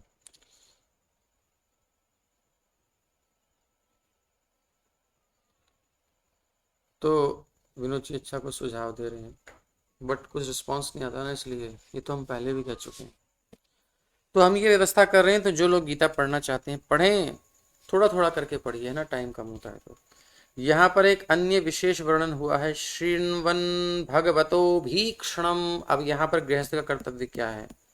अवतार कथामृतम, श्लोक देख रहे हैं ना, शृण्वन तीसरा श्लोक देख लीजिए, पहली लाइन ये वाली, शृण्वन् भगवतो भीक्षणम् अवतार कथामृतं श्रद्दधानो यथा कालमुपशांत जनावृतः। तो शृण्वन यानी सुनना, भगवतो भगवान के विषय में, अभीक्षणम निरंतर, अवतार कथामृतम भगवान के अवतार में उनकी कथाओं को। ऐसा नहीं है कि यदि किसी ने एक बार भगवत गीता पूरी कर ली तो बस हो गया उसका कोर्स पूरा, नहीं जी, कुछ नहीं हुआ, उसे फिर नहीं सुनना, ऐसा नहीं है। भागवत आपने सुन ली तो पिछला आपको समझ में कुछ नहीं आया, अभी करते रहो। यहाँ पर अभीक्षणम शब्द अत्यंत महत्वपूर्ण है। हमें बारंबार सुनना चाहिए, जैसे लॉलीपॉप बच्चे खाते हैं ना, एक बार मुंह में चूसते हैं, फिर चूसते हैं, फिर चूसते हैं, फिर चूसते हैं, चूसते रहते हैं, चूसते रहते हैं, चूसते रहते हैं। ऐसे हमें भागवत को, गीता को रसपान करते रहना चाहिए, करते रहना चाहिए। लाइफ का एम है, ये हमारा जीवन है, ये मेन हमारा जीवन का एक भाग होना चाहिए। इसके बिना हम सांस ना आए, हमको मन ना लगे, ऐसी आदत डालनी है कि कंपलसरी है, सबसे पहले सुनेंगे तब काम करेंगे। हमें बार बार सुनना चाहिए, बंद करने का प्रश्न ही नहीं उठता है। यदि किसी ने इन कथाओं को अनेक बार पढ़ा हो तो भी उसे बारंबार पढ़ना चाहिए, क्योंकि भागवत कथा अर्थात भगवान श्री कृष्ण की वाणी और भगवान श्री कृष्ण के भक्तों के द्वारा भगवान श्री कृष्ण के विषय में कहे गए वचन अमृतम है, अमृतम अमृत है। अब लॉलीपॉप मुंह में डाल करके बच्चा चूसता है, एक बार में तृप्त होता है क्या? फिर दोबारा, फिर तिबारा, फिर चौबारा, और तो मुंह में ही डाल के रखता है कई बार बच्चा, और बात करता रहता है ना, ऐसे भी देखा होगा आपने, बात भी करता है मुंह में डाले रखता है। तो ऐसे तो सुबह सुनते हैं, रोज सुबह सुनते हैं, रोज सुबह सुनते हैं, फिर कभी कभी शाम को भी सुन लेते हैं। फिर क्या होता है, फिर आदत पड़ जाती है, फिर समझ में आती हैं जैसे जैसे बातें, फिर मन में चलती रहती है वो चीज़ें, फिर वो मुंह में रखना हो गया। अब बस अपना संसार भी चलता रहेगा, आपका आनंद का एक अनुभूति रहेगी, एक मन आनंद में डूबा रहेगा, और आप संसार के काम भी कर लोगे, पता भी नहीं चलेगा आपको, अरे काम हो गया, अच्छा टाइम बीत गया, पता ही नहीं चला आज तो। क्योंकि कथा से ना एक चेतना में एक उन्नति होती है, वो आप समझ जाओगे जब आप सुनोगे ध्यान से। ये बताएं कैसे, हम समझ नहीं पा रहे, लेकिन चीजें सब चलती हैं, पोजिशन, संसार की अवस्थाएं व्यवस्थाएं और कुव्यवस्थाएं, जो भी कुछ होता है चलता रहता है, सबके साथ होता है। बट आप अगर भागवत में आपका मन लगा हुआ है प्रॉपरली, और उस वो लॉलीपॉप मुंह में रखी हुई है, तो टेस्ट भी मिलता रहेगा, उस टेस्ट में संसार की जो भी चीजें बातें चलती रहेंगी, पता नहीं चलेगा, सब मैनेज हो जाएगा। लेकिन हम इधर नहीं ध्यान देंगे तो फिर बड़ा भार पड़ेगा संसार, ऐसे लगेगा दुनिया मेरे सिर पे आ गई, लग गई। भगवान उठाते हैं, ये तब फील होगा जब हम उनमें मन को लगाएंगे। ऑलरेडी भगवान ही कर रहे हैं, ये बहुत प्रैक्टिकल चीज है। मैं ये चाहता हूं कि जिनको ऐसा अनुभव हो रहा है वो अपना अनुभव शेयर करें, कि कथा सुन, जो अच्छे से सुन रहे हैं उनको ये महसूस होगा, जो पहले जीवन भार लगता था, एक काम भार लगता था, अब हल्का हो जाता है। कथा में जितना माइंड को आप इन्वेस्ट करोगे, प्रॉपरली ध्यान से सुनोगे, इसलिए ऐसा मत करो कि कथा सुनते समय काम भी चल रहा है, धाम भी चल रहा है। भले ही 1 घंटा आप ईमानदारी से सुनिए, आप ईमानदारी से सुनिए, ये पूरा फोकस करके जितना आप पी पाओगे, उससे आप देखोगे कि बाकी के समय आप कितना रस में डूबे हुए हो। वो मनन आपका चलता रहेगा। वो 1 घंटा भी अगर आपने ढंग से सुन ली ना भागवत, वो फिर आपकी पूरी दिन आपको एक काम करेगा, वो नशा रहेगा आपके पास, और उस नशे में आपको पता नहीं चलेगा आप क्या क्या कर गए, इतने बड़े बड़े काम कर जाओगे, थकान भी नहीं होगी।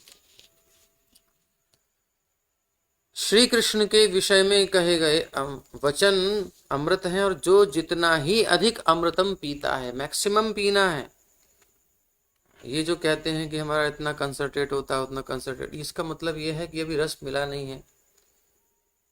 जिसको रस मिलेगा वो छोड़ेगा नहीं, और छोड़ेगा नहीं उतना वो इजी हो जाएगी लाइफ उसकी, ये भी बात है। भगवान कहते हैं योगक्षेमम वहाम हम, मैं वहन कर रहा हूं ना तेरी सारी जिम्मेदारी, तो क्यों टेंशन लेता है। लेकिन हम विश्वास नहीं करते, बोले नहीं भगवान कैसे करेंगे, हम करेंगे जी, हम करने वाले हैं। तो ये समस्या आ जाती है। भगवान उस आनंद के रूप में हमारे चित्त में रहेंगे और ऐसी बुद्धि देंगे कि काम को कैसे फटाफट कर लूं मैं, एनर्जी आ जाएगी हमारे पास, हम मैनेज कर लेंगे सब। भगवान हर प्रकार हेल्प करते हैं, हम उनकी तरफ बढ़े तो सही। ये बिल्कुल व्यवहारिक बात है, करके देखिए। और हमारे मन में पहले ही ये बात है कि भाई ये इतना मन की एकाग्रता का हमने एक बना रखा है ग्राफ। हम किस पर विश्वास कर रहे हैं, उन लोगों पर जो खुद भौतिक चेतना में है। ये भौतिक चेतना है, जब जीव की 40 मिनट 45 मिनट एकाग्रता मापी गई है, अध्यात्म में आने के बाद हम उस कंडीशन में नहीं है। ये सब भौतिक चेतना की बात है। अध्यात्म में तो चित्त पकड़ा जाता है, आनंद मिलता है, ब्लिस मिलता है, और इवन आप काम करते करते उस आनंद में डूबे रह सकते हो, और उससे ये काम और इजी हो जाता है, भार नहीं होता जीवन। ये बात समझने की है, इसलिए उस मेजरमेंट को, उस नाप को आप प्लीज छोड़ दीजिए। नहीं तो आप उस धारणा को अपने माइंड में रखेंगे तो आप कभी नहीं सुन पाएंगे। आज के बाद कभी मत सोचना मन में, कहने की बात नहीं कह रहा, सोचना भी मत कि भौतिक लोगों से सुनी हुई बातों को सुन करके अप्लाई मत करो अपने ऊपर। ये आपको एक सीमित दायरे में बांध रहे हैं, और हम आपको खोल रहे हैं, एक्सपेंड कर रहे हैं, आपकी अनंत क्षमताओं को प्रकट करना चाहते हैं जो हमारे जीवन में है। हम सब कुछ कर सकते हैं, कर सकते हैं। ये क्षमता अध्यात्म देता है ना। जब भगवान संभालने बैठे हैं तो फिर क्यों आप 45 मिनट में बंधे पड़े हो, भी समझ में नहीं आता। अभी बात आपको समझ में भले ही ना आए, लेकिन 1 घंटा ईमानदारी से सुन करके देख लेना, जो नहीं सुनते हैं 1 घंटे के बाद आप देखना उस दिन में कितना चेंज आ गया। मन कहीं नहीं जाए, 1 घंटे पूरा फोकस करके सुनो, 45 मिनट ही सुनो शुरुआत में, फिर देखना कैसे एक्सपेंड होती है चीज। टाइम बचेगा आपके पास, निश्चित बचेगा, गारंटी से, और आप मैनेज कर लोगे सब। ये रस छोड़ नहीं सकता कोई पी लेगा तो। वो शाश्वत जीवन में उतनी ही अधिक प्रगति करता है जो जितना अधिक अमृत पीता है। इसको मैक्सिमम पीना है। हम बंधन में है भाई, संसार के सब काम करने क्यों पड़ रहे हैं, बॉडी के मेंटेनेंस के लिए, माइंड की स्टेबलनेस के लिए, सुस्थिरता के लिए। तो अब ये जरूरत ही खत्म कर रहे हैं ना हम आपकी। भाई मुझे फीडिंग चाहिए, मुझे सोना चाहिए, मुझे ये सिक्योरिटी चाहिए, हम वो नेसेसिटी खत्म कर रहे हैं आपकी, झंझट ही खत्म, जरूरत ही नहीं है आपको, उठा रहे हैं इन चीजों से। फिर क्यों पकड़ना चाह रहे हो, बताओ जरा। प्रभु जी ये है वो है, अरे जिस धारणा में आप जी रहे हो ना, जन्मों जन्मों से जी रहे हैं, उसी को पकड़ के बैठे हैं, आज तक समस्या में पड़े हैं। इस जन्म में, इस जन्म में इस मौके को मत छोड़िए, भागवत को पकड़िए, पकड़िए, प्लीज पकड़ लीजिए अपने चित्त से। जितना अपने आप को भागवत को समर्पित करेंगे, फुल हार्टेड, पूरे हृदय से, आप 10 मिनट से शुरू करो, आधे घंटे से शुरू करो, 45 मिनट से शुरू करो, लेकिन फिर ये आपको पकड़ लेगा, और फिर आपके काम आप करोगे, इजीली हो जाएंगे, कम मेहनत में अधिक प्रॉफिट भी हो जाएगा, फल भी मिलने लगेगा, डील नहीं हो रही थी डील भी होने लगेगी। ये सब गृहस्थों के अनुभव हैं जो डिवोटीज हैं। ये कृष्ण कृपा है, उसको ये मत सोचो कि हाँ मैंने कर लिया, कुछ नहीं किया हमने, वो पुरानी लाइफ में, इसमें बहुत डिफरेंस है। अब ये भगवान की कृपा मिली है कि कम परिश्रम में अधिक आपकी व्यवस्था हो जाएगी, तो उसका मतलब ये नहीं अब मैं ओवर टाइम करूंगा, चुपचाप बैठ करके, क्योंकि जो अर्निंग पहले कर रहे थे वो आपको इजीली मिल गई, उस टाइम को भगवान की सेवा में लगाओ। आपकी जीवन यापन की व्यवस्था अच्छे से हो गई ना, सिंपल वे में हो गई, होती है। उसके बाद जब हम उसमें इन्वेस्ट करते हैं तो फिर हम कपट करते हैं, फिर इसका मतलब हम डिवोशन नहीं करना चाहते, फिर हम भगवान से भोग मांगते हैं। अथवा अगर उसमें ही हमारी प्रेरणा होती है तो उस धन से भगवान की सेवा में लगाओ, वो भी सेवा हो गई। तो किसी भी प्रकार से हमें जीवन यापन की जो कुछ एक लिमिट तक हम संग्रह कर सकते हैं, गृहस्थ हैं तो, उससे ज्यादा हमको नहीं इन्वेस्ट करना है। भगवान कृपा करके जल्दी कर दे काम आपका, तो चुपचाप बैठ के भागवत सुनिए, वो ये अवसर दे रहे हैं कि भागवत सुनो, मुझे खुशी हुई तुमने सुना तो। और ऐसी ऐसी व्यवस्था हो जाती है कि व्यक्ति को कुछ काम करने की जरूरत ही नहीं पड़ेगी, जीवन भर खा सकता है आराम से। अगर ऐसी व्यवस्था हो गई तो फिर तो बिल्कुल टेंशन नहीं लेनी चाहिए। फिर तो आप फुल टाइम डिवोट कर दो, प्रचार करो, पति पत्नी मिलो और सुबह से शाम तक कैसे इसको एक्सपेंड करना है प्लानिंग करो, खुद डिवोशन करिए, भागवत सुनिए, पढ़िए और ग्रुप बना करके लोगों को प्रचार कीजिए, उनको भी दलदल से निकालिए। प्रभुपाद जी ने गृहस्थों को तो पकड़ा ना, फॉरेनर्स को, और उनके अनुभव आप पूछो, कैसे पुराने जीवन की देखो। प्रभुपाद जी, प्रभुपाद लीलामृत पढ़िए, उन जीवनों को देखिए, कैसे वो सेटल हो गई लाइफ उनकी। हम तो अभी देख रहे हैं, हमको कुछ पता ही नहीं होता है, लेकिन जो लोग श्रोता हैं कुछ बोलते नहीं, लेकिन जब कोई बोलते हैं तो पता चलता है कि कैसे वो सुंदर चल रहा है जीवन। प्रभु जी बहुत अच्छा हो गया, प्रैक्टिकल चीज है, करके देखो। इससे ये मत भागो मत कि हमको कम करनी है, नहीं, कम से कम 1 घंटा हमें भागवत पर पूरा फोकस होकर के देना ही चाहिए।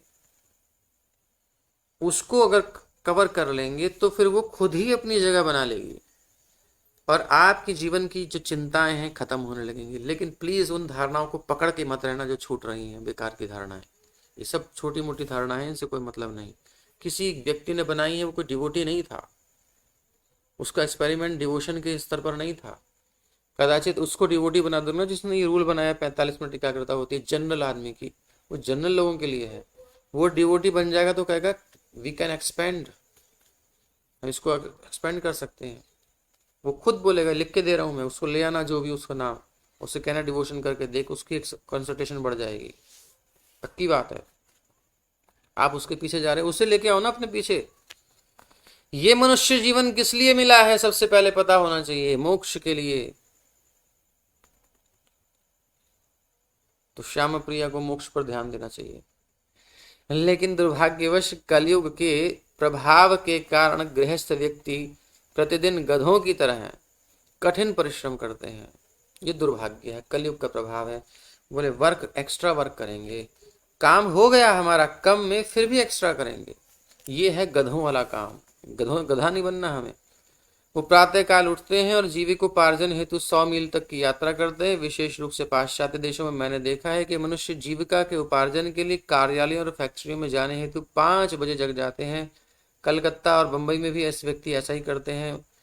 मुंबई में वो अपने अपने कार्यालय या फैक्ट्री में कठिन परिश्रम करते हैं और घर लौटते समय 3-4 घंटे यातायात में वेस्ट करते हैं। तब वो 10 बजे सो जाते हैं, फिर उठ करके कार्यालय और फैक्ट्री में जाने के लिए जा जाते हैं। कितना बोगस, कितना मतलब रसहीन जीवन है। शास्त्रों में इस प्रकार के कठिन परिश्रम को सूकरों और मलभक्षियों की जीवन कहा गया है, क्योंकि ये मनुष्य शरीर ना अयम देहो, 5वें स्कंद में आपने सुना, शरीर किस लिए मिला है? ये कष्ट सह करके कामनाओं की पूर्ति करने के लिए नहीं मिला है। कष्टान कामान रहते विडभुजाम, ये किस लिए मिला है? बोले तपो दिव्यम। तो इसलिए डिवोटी एसोसिएशन करनी है तो आप इसलिए अधिक लोगों के संग में ना रहें, अधिक भक्तों के भी संग में ना रहें। भक्तों के संग में का मतलब मेरा ये नहीं कि आप किसी को मिलो ना, जाइए, बात कीजिए, सीखिए, लेकिन एक गाइडलाइन, एक प्रॉपर जो टाइम जिसको आप दे रहे हो, तो एक फिक्स जगह देना चाहिए ताकि वो पूरा सिस्टम वहां से लेकर चले। अब हम देखते हैं कई लोगों के कई ग्रुप हैं। कल फोन किया था एक को थोड़ा लेने के लिए, कहाँ है क्या है?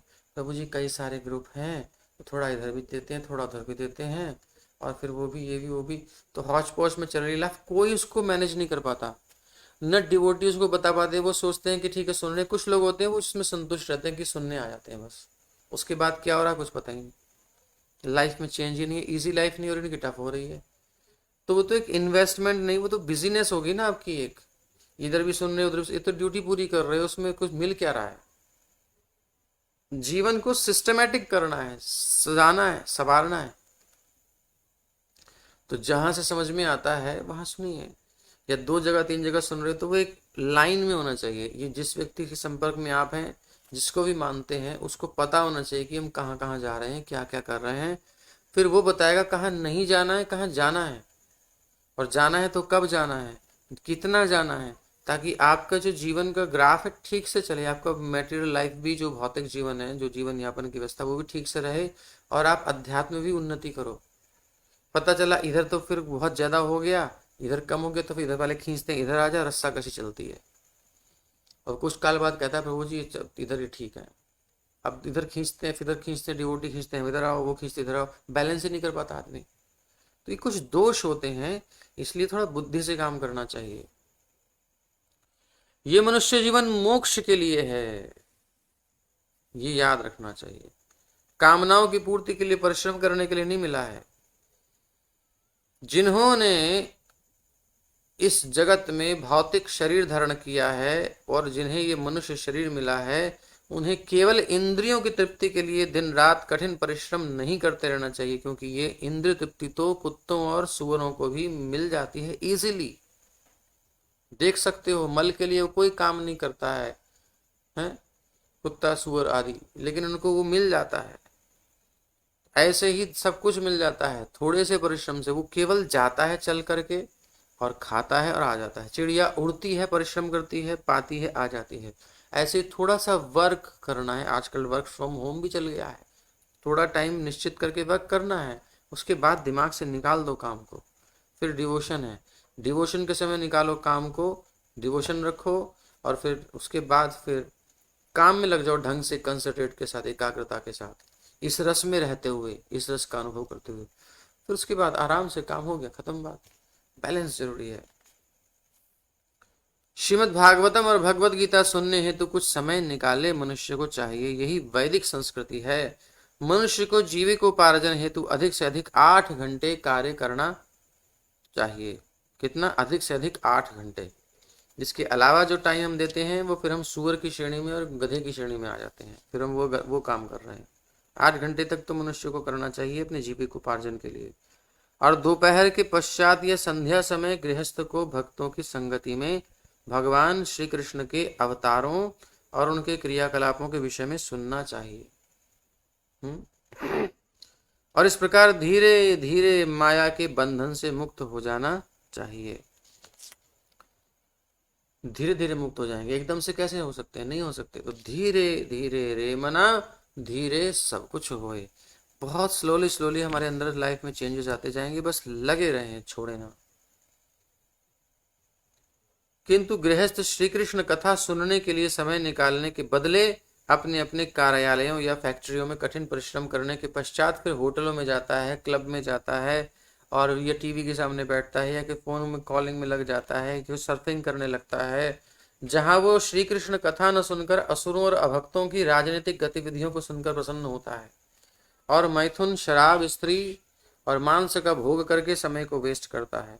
ये गृहस्थ जीवन नहीं है, बल्कि आसुरी जीवन है। किंतु कृष्ण भाव निमित्त आंदोलन विश्व भर में फैले हुए अपने केंद्रों में ऐसे पतित और निंदनीय, निंदा के योग्य व्यक्तियों को भगवान श्री कृष्ण के विषय में श्रवण करने का एक अवसर दे रहा है, अवसर प्रदान कर रहा है। इसको, मौके को हाथ से नहीं गंवाना चाहिए। स्वप्न में हम मैत्री और प्रेम का समाज बना लेते हैं, लेकिन हम जब जागते हैं तो देखते हैं सब कुछ छूमंतर हो गया। इसी प्रकार मनुष्य का समाज, परिवार और प्रेम भी एक सपने के समान है। कुछ लंबे टाइम का सपना है, वो 6-7 घंटे का, 2-3 घंटे का सपना होता है, और ये कुछ वर्षों का सपना है। टूटना इसने भी है, इसलिए ज्यादा अटैचमेंट नहीं, ड्यूटीज पूरी करो। और मनुष्य के मरते ही स्वप्न समाप्त हो जाता है। इसीलिए मनुष्य चाहे सूक्ष्म रूप में स्वप्न देखे 2-3 घंटे में, या स्थूल रूप से, ऐसे समस्त स्वप्न मिथ्या, क्षणिक और मिथ्या होते हैं और क्षणिक होते हैं। जो हमारे संबंध है ना भौतिक वाले, वो सब क्षणिक है, मिथ्या है। सृष्टि मिथ्या नहीं है। इसमें जो हमारी सोच है कि ये मेरी है, ये मेरा है, ये मेरे लिए है, उसके लिए, ये सब जो मैं मेरा, ये सब खत्म हो जाएगा, टूट जाएगा, फिर नया शुरू होगा। एक सपना खत्म, दूसरा सपना शुरू। तो सपने को तोड़ना है, सपने में फंसना नहीं है। ऐसे सब स्वप्न मिथ्या होते हैं और क्षणिक होते हैं। मनुष्य का वास्तविक कार्य क्या है? असली काम है हमारा ये समझना कि वो आत्मा है, अहम ब्रह्मास्मि, और उसके सारे कार्य भिन्न होने चाहिए। वो आत्मा के स्तर पर होने चाहिए, आत्म प्रसन्नता के लिए होने चाहिए, आत्म के लिए।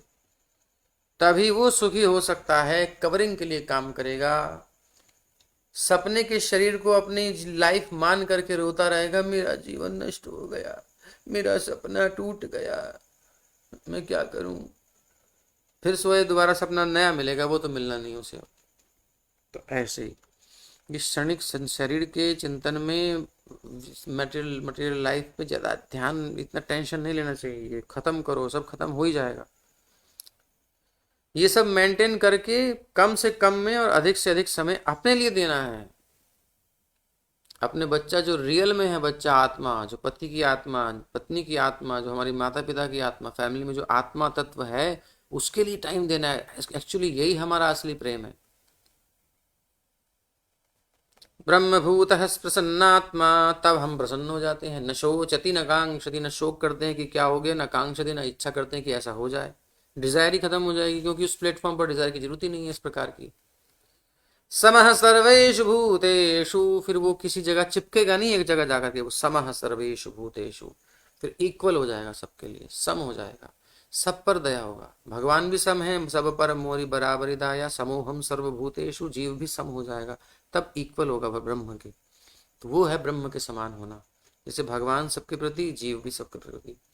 भगवान बस हो गया, प्रसन्न हो जाता है, पूरी तरह प्रसन्न हो जाता है जैसे ही दिव्य पद पर आता है। और वैसे तो रोते ही रहते हैं, कहीं ये ना हो जाए, कहीं वो ना हो जाए, डर लगा रहता है। तब वो ना तो कभी पछताता है, ना किसी वस्तु की इच्छा करता है। वो समस्त जीवों पर समान दृष्टि रखता है। उस अवस्था में वो मेरी शुद्ध भक्ति प्राप्त करता है, तब उसको शुद्ध भक्ति मिलती है। अभी प्रैक्टिस कर रहे हैं, लेकिन तब प्योर डिवोशन तब हमें मिलती है। अभी इसमें कामना है ना भक्ति में हमारी, ये भी हो जाए, वो भी हो जाए, बाद में सब खत्म हो जाता है, तो शुद्ध हो जाती है। कामना से तो दूषित होती है, भौतिक कामना से। और 18वें अध्याय के 54वें श्लोक में कहते हैं, भक्ति में सेवा में लगा हुआ व्यक्ति सरलता से भौतिकतावादी जीवन के स्वप्न से मुक्त हो जाता है। फिर वो फ्री होकर के जीता है। फिर वो ऐसे जीता है कि जैसे कि मैं स्वप्न देख रहा हूं, ये मुझे रियलाइज हो जाए। सपने देखने वाले को ये नहीं पता चलता कि मैं सपना देख रहा हूं, इसलिए वो डरता है। वो उसको ये फील नहीं हो पाता कि मेरा सर कट रहा है, तो मैं देख कैसे रहा हूं सर कट गया मेरा, अरे सर मेरा सर कट गया, ऐसे देखता है। अरे भाई तेरा सर कट गया तो देख कैसे रहा, ये वहां समझ में नहीं आती बात। और अगर लिटरली हम बोलेंगे भी तो भी हमको समझ में नहीं आएगी, क्योंकि हम दृष्टा तब भी बने रहेंगे। जब जाग जाते हैं तब याद करते हैं सिर कट गया था, अरे यार शेर आ गया था, वो तो मैं निगल ही गया था, पता है जंप लगा दी उसने पूरी, मैं तो डर ही गया था हंसते नहीं ऐसे सपने के ऊपर जागने के बाद। फिर ऐसे मुक्त आत्मा इस शरीर के संसार के सब काम करता है मस्ती के साथ। ठीक है, जब तक है शरीर रूपी स्वप्न है चलेगा, लेकिन उसका रिलेशन जागृत हो चुका है, असली जीवन जागृत हो चुका है। न शोचती न कांक्षति, क्योंकि स्वप्न वो देख रहा है जगत, उसे कोई टेंशन नहीं होती। और हम जान निकलती रहती, अरे अब ये हो गया, अरे अब वो हो गया, प्रभु जी मैनेज कैसे करेंगे, टाइम ओवर हो गया, ये हो गया। अरे निकलो, जन्म जन्मों से फंसे पड़े हो भैया, जन्मों जन्मों से इसी सोच में तो मर रहे हैं कि ये मेंटेन करना, वो सपने को ही मेंटेन करे जा रहे हैं। हर सपना टूटता है, थोड़ा बहुत टूट भी गया तो कोई टेंशन मत करो, ये टूटना ही है ही टूटने के लिए। रियल लाइफ, आपका असली जीवन क्या है, थोड़ा उधर ध्यान दो। उसको इग्नोर कर दिया आपने। असली संबंध हमारा भूल रहे हैं हम, जब इसको मेंटेन करने में फोकस हो रहे हैं। ध्यान रखना, दो लाइफ है हमारी, एक सपने की और एक वास्तविकता वाली। अभी हम सपने को वास्तविकता मान करके ले रहे हैं, जबकि रियल लाइफ ये शास्त्र बता रहे हैं, भगवान खुद बोल रहे हैं। तो थोड़ा टास्क कठिन है, लेकिन समझिए इधर से निकलना है, फंसना नहीं है, और विद फैमिली निकलना है। किसी को हेट वेट नहीं करनी, सबको प्रेम से सेवा करते हुए निकलना है। सबको निकालो। यावदर्थमुपासीनो, चल इधर आ गया। यावदर्थमुपासीनो देहे गेहे च पंडितः, विरक्तो रक्तवत्तत्र निर्लोके नरतान्यसेत। वास्तविक विद्वान को चाहिए कि वो शरीर के पालन के लिए जितना आवश्यक हो, ये गृहस्थ के लिए धर्म का वर्णन, ध्यान दीजिए। यावदर्थमुपासीनो देहे गेहे च पंडितः, पंडित मतलब विद्वान, मूर्ख नहीं। वास्तविक विद्वान को चाहिए कि वो शरीर के पालन के लिए जितना आवश्यक हो उतना ही अर्जित करने के लिए काम करे और पारिवारिक विषयों से अनासक्त होकर, ये टीवी और गपशप, ये फालतू की बातें सब से अनासक्त होकर मानव समाज में रहे। गंभीरता रखनी, ये सब नहीं चलेगा जो हम लाइफ जी रहे हैं, इसे बंद करना पड़ेगा आप लोगों को, तब आएगा आनंद। और नहीं तो फिर ये केवल हमारे को लगेगा कि हम धार्मिक जीवन जी रहे हैं, कुछ नहीं कर रहे हम, ये और बदनाम कर रहे हैं भगवान की इस पथ पर हम चल करके, प्रॉपर ना चल करके केवल शो कर रहे हैं, तो फिर गड़बड़ है। निकलना है यहां से, ये अनित्य है। तो पारिवारिक जीवन, पारिवारिक विषयों से जो बेसिक इधर उधर की बातें होती है, फालतू की चर्चाएं हम करते हैं, जो आवश्यक चीजें उसको छोड़ के मानव समाज में रहे, यद्यपि बाहर से भले ही वो उसमें अत्यधिक आसक्त प्रतीत होता हो। किसी को शो भी नहीं होना चाहिए कि हाँ हम मना सकते हैं, होना चाहिए अनासक्त। ये पारिवारिक जीवन आदर्श पारिवारिक जीवन का एक चित्र है। क्या? जब श्री चैतन्य महाप्रभु ने रामानंद राय से जीवन के लक्ष्य के विषय में पूछा तो उन्होंने शास्त्रों से संस्तुति के अनुसार उसका विभिन्न विधियों से वर्णन किया और अंत में बताया कि मनुष्य अपने पद पर बना रहकर, चाहे वो ब्राह्मण हो, शूद्र हो, सन्यासी हो, जीवन के उद्देश्य के विषय में जिज्ञासा करे, अपना कर्म करे, प्लस अपने आप बारे में जानने का प्रयास करे कि मैं हूं कौन, मुझे करना क्या है एक्चुअल में। मनुष्य जीवन का यही वास्तविक उपयोग है। आपकी जीवन में अगर ऐसा हो जाए कि आपको रोज नए व्यक्ति से डीलिंग करनी हो, व्यापार में रोज नया आपका ऑफिस हो या फिर रोज नई आपका जो भी काम करते हो नया नया हो, और काम करके आप घर पे आते हो, तो आज आपकी जो डीलिंग हुई है, जिसके साथ हो रही है, फाइनल हो जाने वाली है, उसको जो भी मिलना है, जॉब करनी है तो आज की एक दिन की जॉब है आपकी, कुछ घंटे की, उसके बाद नेक्स्ट डे कहीं और जाना है आपने, ऐसा कुछ सिस्टम हो जाए तो किधर आप ज़्यादा चिंता करोगे? इस लाइफ की चिंता करोगे या उस एक 6-7-8 घंटे या एक दिन की लाइफ की जो है हमारी एक्स्ट्रा 6-7 घंटे ही करेंगे, 8 घंटे 10 घंटे और क्या 12 घंटे, उतना समय पे ज़्यादा ध्यान दोगे, फोकस करोगे, उसके उथल पुथल में दोगे या फिर इधर में? क्योंकि आपको पता है ये बिजनेस मेरा परमानेंट वाला नहीं है, आज की डीलिंग है, अगर बिगड़ भी गई तो मेरी प्रॉब्लम लाइफ में आ रही है, मेरी पत्नी नाराज हो रही है, मुझे टाइम दिया है और वो कुछ हो रहा है, मतलब कुछ भी आपका जो रियल लाइफ चल रही है, जॉब वाली लाइफ जो डेली जॉब वाली है, वो भी चेंज होती रहती है, तो आपका फोकस इधर रहेगा, इसको पहले मेंटेन करेंगे और उस पर आपका थोड़ा उधर उधर हो जाए तो चलेगा, ऐसा होगा ना? बस सेम कंडीशन है कि हमारा एक जीवन नित्य जीवन है, हम जीवात्मा है, भगवान के अंश, ये तो मेंटेन करना, ये तो हमारी रियल लाइफ है। अब हम फंस गए इसमें, हर जन्म में ऐसे ही फंसते हैं, लगता है कि बस इससे निकलना नहीं है, हम इसको मेंटेन कर ले, जीवन सफल हो जाएगा। हर बार यही करते हैं, अब की बार नहीं है, ये चिपक जाते हैं जाकर के ऐसे कि 10, 20, 30, 40, 50, 100 साल जितना भी जीते हैं। नित्य जीवन के हिसाब से एक चमक के समान है बिजली की, कुछ नहीं है। कितने जीवन हमारे बन गए, कितनी माँ, कितने पिता, कितनी पत्नी, कितने बच्चे हमने कर करके छोड़ दिए, पूछने नहीं जाते उनका हिसाब किताब क्या हो रहा है। पिछले जन्म में हो सकता है हम छोड़ के आए, अभी उनका कुछ अस्तित्व हो, हमारी फैमिली बची हुई हो सकता है मनुष्य शरीर में जन्म हुआ हो या किसी और समाज में जन्म लिया हो, किससे कितने कस्में वादे किए होंगे, है ना? कहाँ है, कहाँ पूछ रहे हैं क्या? छोड़ दिया ना। पुनर्जन्म जिसका होता है, किसी की याद आती है और उस पुनर्जन्म की याद जब आ जाती है तो वो जाता है पुरानी जगह पर और तब उससे प्यार करते हैं, मिलते हैं, ऐसा होता है ना? तो हम तो भूल गए, क्यों नहीं हम कर रहे? यानी नष्ट हो गया ना। कितने लोग रोए होंगे हमारे मरने से पिछले जन्म में और अब भी रोने वाले हैं, या हम किस लिए रोने वाले हैं? तो क्यों इस रोने वाली सभ्यता के पीछे पड़े हो, इतना इतना मेंटेन करने पे लगे हैं हम? ये भागवत कह रहा है, ये चेंज होगा, ये चेंज होगा, इसलिए बैलेंस करना है। बैलेंस करके इस पे ज्यादा ध्यान मत दो, चिंता मत करो, इसको अच्छे से चला लो, लेकिन इससे ज्यादा फोकस, जितना फोकस हम अपनी फैमिली लाइफ में, मटेरियल लाइफ में देते हैं, इस बॉडी पर देते हैं, इन जो अनित्य रिलेशनशिप में देते हैं, संबंधों पर देते हैं, उसका बहुत ज्यादा हमको पार्ट अपने रियल लाइफ में, नित्य जीवन में देना है। आप यहाँ जितना देते हैं दीजिए, इसके अलावा जब समझ लीजिए इसका टाइम लिमिट इतनी है, उसके बाद सब खत्म होना ही है, फिर नेक्स्ट फिर दूसरा फैमिली मिलेगा हमको, दूसरी माँ मिलेगी, दूसरे पिताजी मिलेंगे, दूसरी वाइफ मिलेगी, फिर नेक्स्ट, ये सेट चेंज होते रहेंगे। बट ये कृष्ण से संबंध हमारा नित्य है, हर जन्म में वो देखते हैं कि हर बार जाता है, कहता है कि तू ही मेरा जीवन, तू ही मेरा सब कुछ। फिर यहाँ आता है, फिर मेरे पास आता है, जब थक जाता है, रोता है तो सोने के लिए मेरे पास आता है, मैं ही आलिंगन करता हूँ, एनर्जी देता हूँ, सारी मेंटेनेंस मैं कर रहा हूँ, और जा करके वहां बोलता है। तो श्री कृष्ण से संबंध खराब होता जा रहा है ना हमारा, जन्मों जन्मों से ही करे आ रहे हैं, और इसीलिए हमको मैटेरियल लाइफ मिलती है।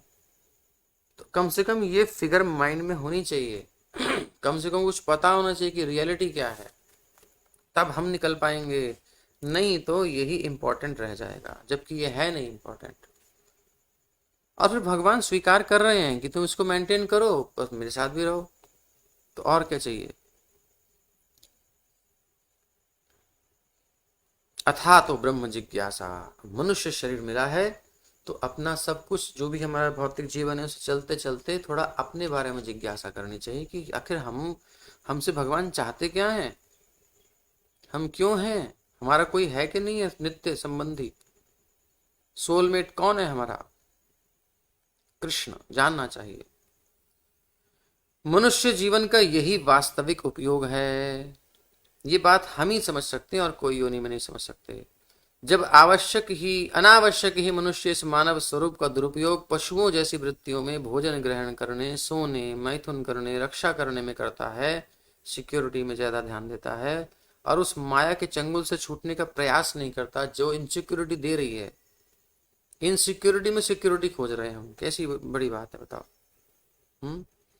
तो माया के चंगुल से नहीं छूटना चाहता, यही तो सिक्योरिटी है हमारी कि माया के चंगुल से छूटे हैं, जो बार बार इस फंदे में डालती है वहां है।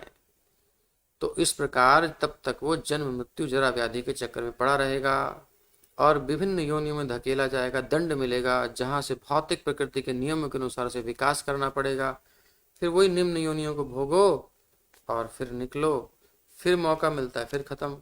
तो इसलिए जब तक मनुष्य जीवन में नहीं लौट आता फिर विकास करना पड़ेगा, नीचे की स्पीशीज से आना पड़ेगा, और भौतिक चंगुल से छूटने का अवसर नहीं मिलेगा। लेकिन बुद्धिमान मनुष्य शास्त्रों से और गुरु से सीखता है कि हम सभी जीव शाश्वत हैं, किंतु भौतिक प्रकृति के नियमों के अधीन विभिन्न गुणों की संगति करने के कारण गुण संगो से भगवत गीता। कारण क्या है, इन गुणों में अटैचमेंट, जो हमारी ये सब धारणाएं पकड़ के बैठे हैं ना हम अपने की, ये है वो है, ये जरूरी है वो जरूरी है, इन्हीं धारणाओं से हम जीवन जीवन जीवन नए नए भौतिक जीवन प्राप्त करते जा रहे हैं। इनको तोड़ना है, अभी नष्ट करना है, अपनी जो वास्तविक स्वरूप उसको जानना है। इसलिए ये सब कर्तव्य की दृष्टि से करना है, अटैचमेंट कहीं नहीं करना है। अतः वो इस निष्कर्ष पर पहुंचता है कि उसे मनुष्य जीवन में बेकार की आवश्यकताओं की पूर्ति के लिए प्रयास नहीं करना चाहिए, टाइम बचाना है हमें, उसे अत्यंत सादा जीवन बिताना है। हम सादा खा लेंगे, हम सादा घर पे व्यवस्था कर लेंगे, सिंपल रह लेंगे, ज्यादा नहीं करेंगे। दुनिया में क्या है, दिखाने की क्या जरूरत है, समय बचेगा ना, इतना मुझे अर्निंग करनी पड़ेगी, इतना इन्वेस्ट करना पड़ता है, इतना मेंटेन करना पड़ता है, इसको भी उसको भी, जितनी हम चीजें इकट्ठी करते हैं उतनी मेंटेनेंस चाहिए, उसमें टाइम कंज्यूम होगा, माइंड कंज्यूम होगा, हमारी एनर्जी कंज्यूम होगी, सब लगेगा, कहाँ हम डिवोशन कर पाएंगे।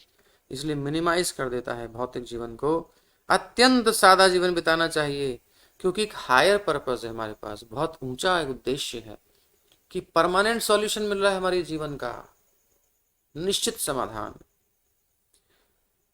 तो जिससे शरीर का पालन हो सके इतना बस करें। मनुष्य को निश्चय ही जीविका का कोई साधन तो चाहिए, और उसके वर्ण और आश्रम के अनुसार शास्त्रों में जीविका के साधनों की संस्तुति भी की गई है कि ये करो। इसलिए श्री भगवान का निष्ठावान भक्त अधिक धन की लालसा न करके अपनी जीविका चलाने के हेतु कोई न कोई साधन ढूंढ लेता है, और जब वो ऐसा करता है तो भगवान श्री कृष्ण उसकी सहायता करते हैं। क्या हमें प्रभुपाद जी के वचनों पर विश्वास नहीं? हमें भगवान श्री कृष्ण के वचनों पर विश्वास नहीं? योगक्षेमम वहामि हम अनन्यास चिंतयन्तो माम। जिसने अपने जीवन का लक्ष्य श्री कृष्ण प्राप्ति को बना लिया, उनकी सेवा को बना लिया है, उसकी भगवान हेल्प करते हैं। जिसकी भगवान हेल्प करते हैं, किसको क्या कमी रहेगी? थोड़े में उसका गुजारा हो जाएगा। ये अनुभव की बात है भक्तों की। लेकिन हम समर्पित नहीं करते, विश्वास नहीं करते। समस्या ये है, उस पर विश्वास करते हैं, इस पर नहीं करते। इसलिए उसके लिए जीविकोपार्जन कोई समस्या नहीं बनती। बिल्कुल बेकार की बातें जो लोग कहते हैं हमारी व्यवस्था नहीं है, वो नहीं, मैं इसको नहीं मानता, क्योंकि मेरे अपने जीवन का अनुभव है, हमारी माता जी का अनुभव है।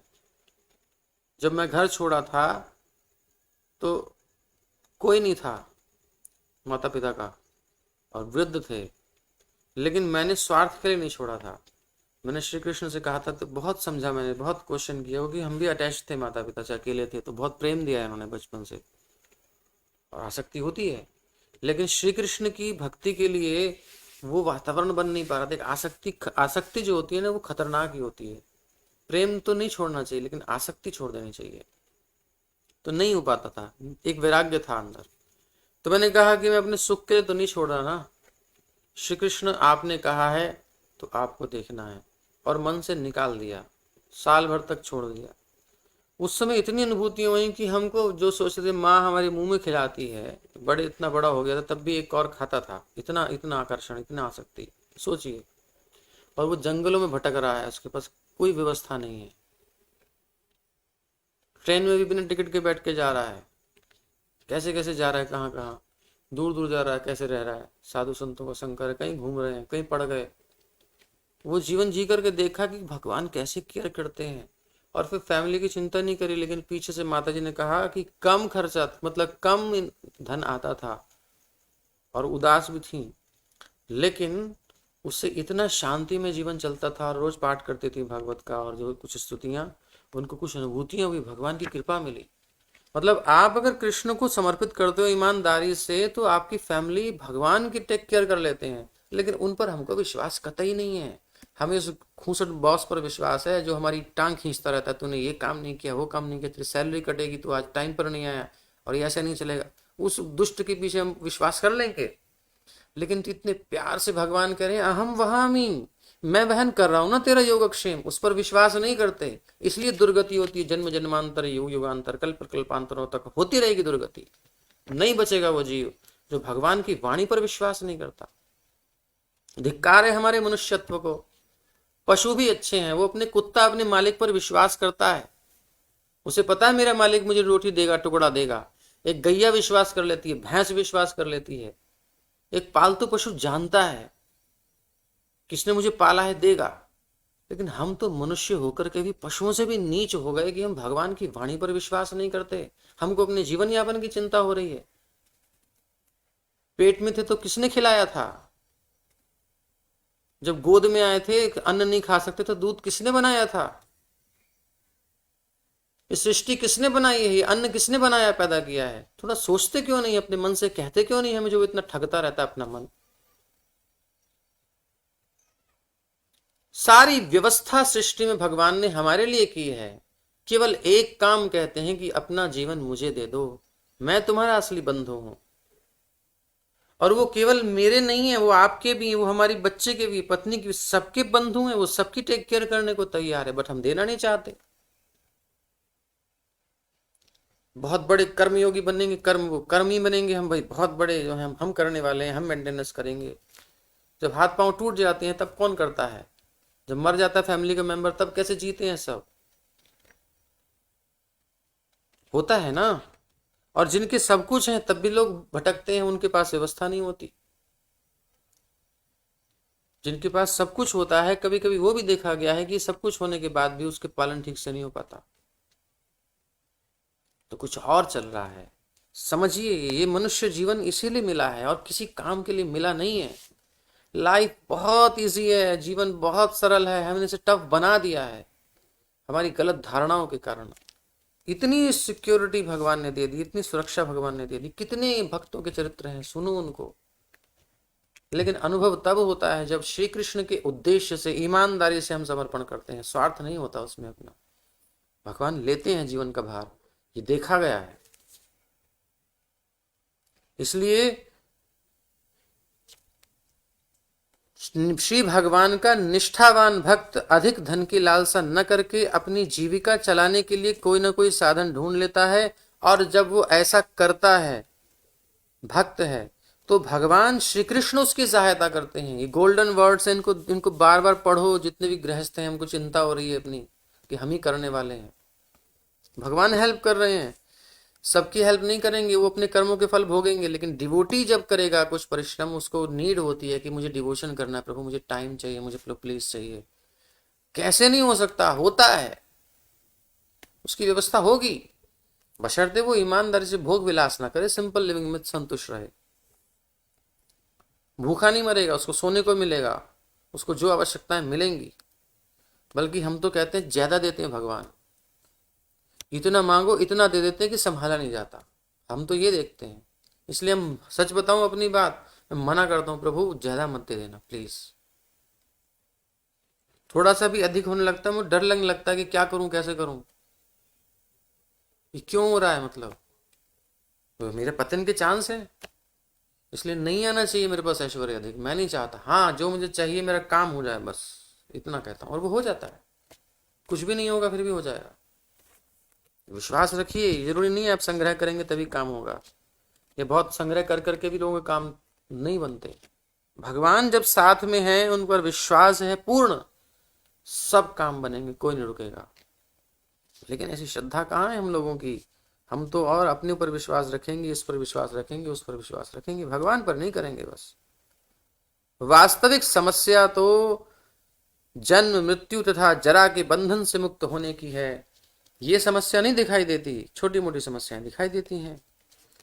इस स्वतंत्रता को प्राप्त करना, बंधन से मुक्त होना, और व्यर्थ की आवश्यकताओं का अनुसंधान न करना, क्रिएट नहीं करनी है हमको अपनी आवश्यकताएं, जो कि हम एड्स देख देख करके, जो पढ़ पढ़ के, लोगों से सुन सुन करके, तेरे पास ये नहीं है, अरे ये देख कितना अच्छा है।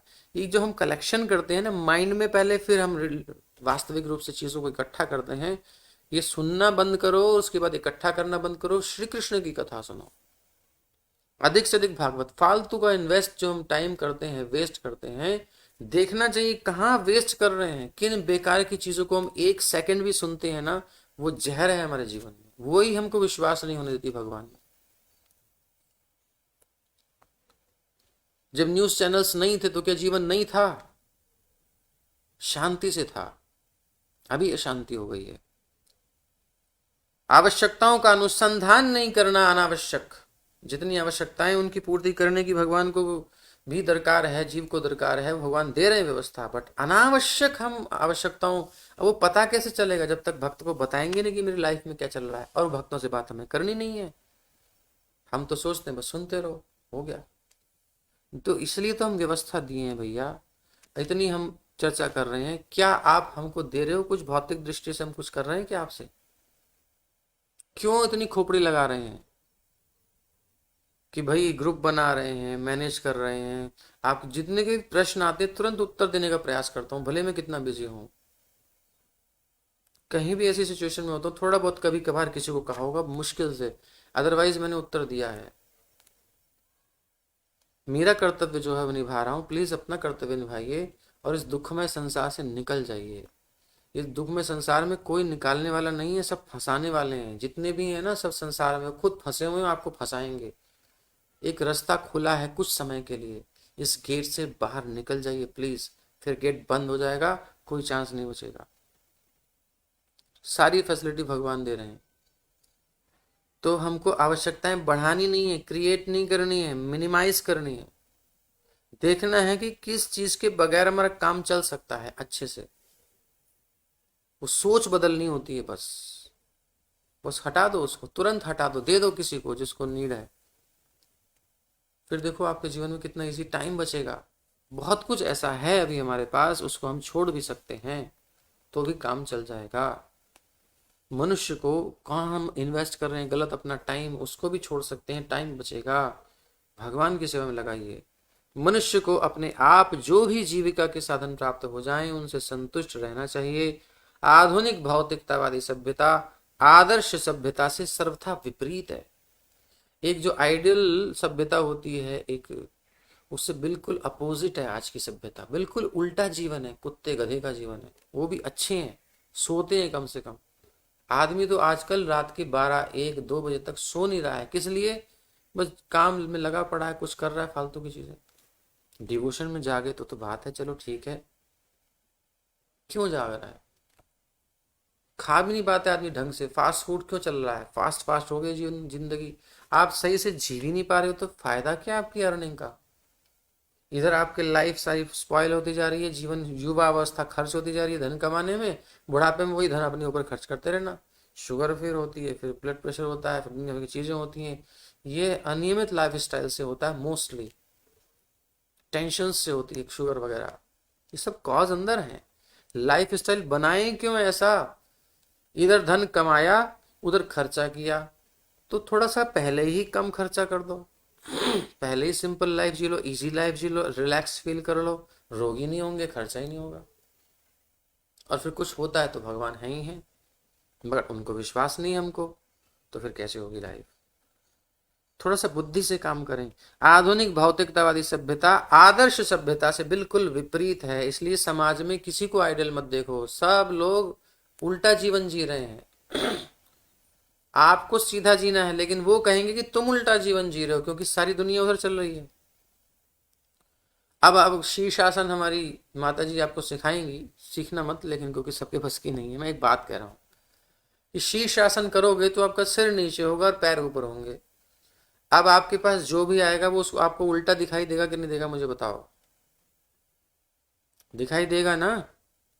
सारी दुनिया उल्टी दिखाई देगी, हर चीज उल्टी दिखाई देगी, क्योंकि आप उल्टे हो। इसी प्रकार से दुनिया उल्टी नहीं है, समझ रहे ना क्या कहना चाह रहा हूं? हम उल्टे हैं, ये समझना है। उनको ये बात समझ में नहीं आती कि जो डिवोटी है वो अब शीर्षासन नहीं कर रहा, बहुत परेशान हो गया कर करके, वो सीधा खड़ा हो गया है, अब इजी लाइफ जी रहा है। शीर्षासन वाले को बहुत प्रेशर होता है माइंड पर, ब्रेन पर, और बहुत गर्दन में दर्द होने लगती है नए नए को, तो है। तो इस प्रकार से बड़ा परिश्रम होता है, कंपन हो जाता है, कुछ समय बाद शरीर में कंपन होने लगता है ज़्यादा देर कर लिया तो। वही प्रॉब्लम हमारे साथ है, हम फालतू में शीर्षासन कर रहे हैं, थोड़ी देर कर लिया यार, हर समय क्यों? दुनिया उल्टी चल रही है, आप सीधे खड़े हो गए तो दुनिया कहेगी तू शीर्षासन कर, चल उल्टा हो, तेरे जीवन में प्रॉब्लम क्यों नहीं है, तेरे जीवन में इजी क्यों चल रहा है, तेरा जीवन क्यों कैसे मुस्कुरा रहा है? ये सब शीर्षासन करने वाले हैं। हमको सीधा होना है, हम सीधे होंगे तो उनको आसक्ति है शीर्षासन से, वो कहेंगे कि तू उल्टा क्यों हो गया, हम कहेंगे तुम सब उल्टे हो। कोई मानेगा? कोई नहीं मानेगा, तो क्या जरूरत है, छोड़ दो, नहीं मान रहे हैं, जो समझ रहे हैं उनको समझाओ। तो अपना शीर्षासन बंद कर दो, फालतू में परेशान हो जाएगी, ब्रेन की नर्व वर्व ब्रस्ट हो जाएगी बेकार में, कोई फायदा नहीं है। खड़े हो जाइए, रिलैक्स लाइफ जीजिए। समाज बहुत कष्टकर जीवन दे रहा है हमें, धीरे धीरे सिचुएशन और क्रिटिकल होने वाली है। एक आपका जो है हैंड में, आपके हाथ में मनी नहीं रहेगी, धीरे धीरे सिस्टम ऐसा आने वाला है कैशलेस, और वो सब कंट्रोल ऊपर से होगा, नेट से होगा, उधर बंद इधर बंद। कुछ लोग पूरे विश्व पर नियंत्रण करना चाह रहे हैं, सिचुएशन बहुत खतरनाक है, आपका अधिकार सीमित होता जाएगा, परिश्रम ज्यादा करवाया जाएगा, ना चाहकर करना पड़ेगा। वो समय आने से पहले शरीर से हम सब सुविधा ले लें और भगवत धाम चले जाए, नहीं तो बहुत दुर्गति होने वाली है आगे। भागवत में स्पष्ट लिखा, और संघ आप देख लो आज की चीजें, कुछ लोगों से पता चलता होगा आपको। धीरे धीरे बहुत कठिनाई हो जाएगी, जीने की चीजें नहीं मिलेंगी आदमी को इजीली।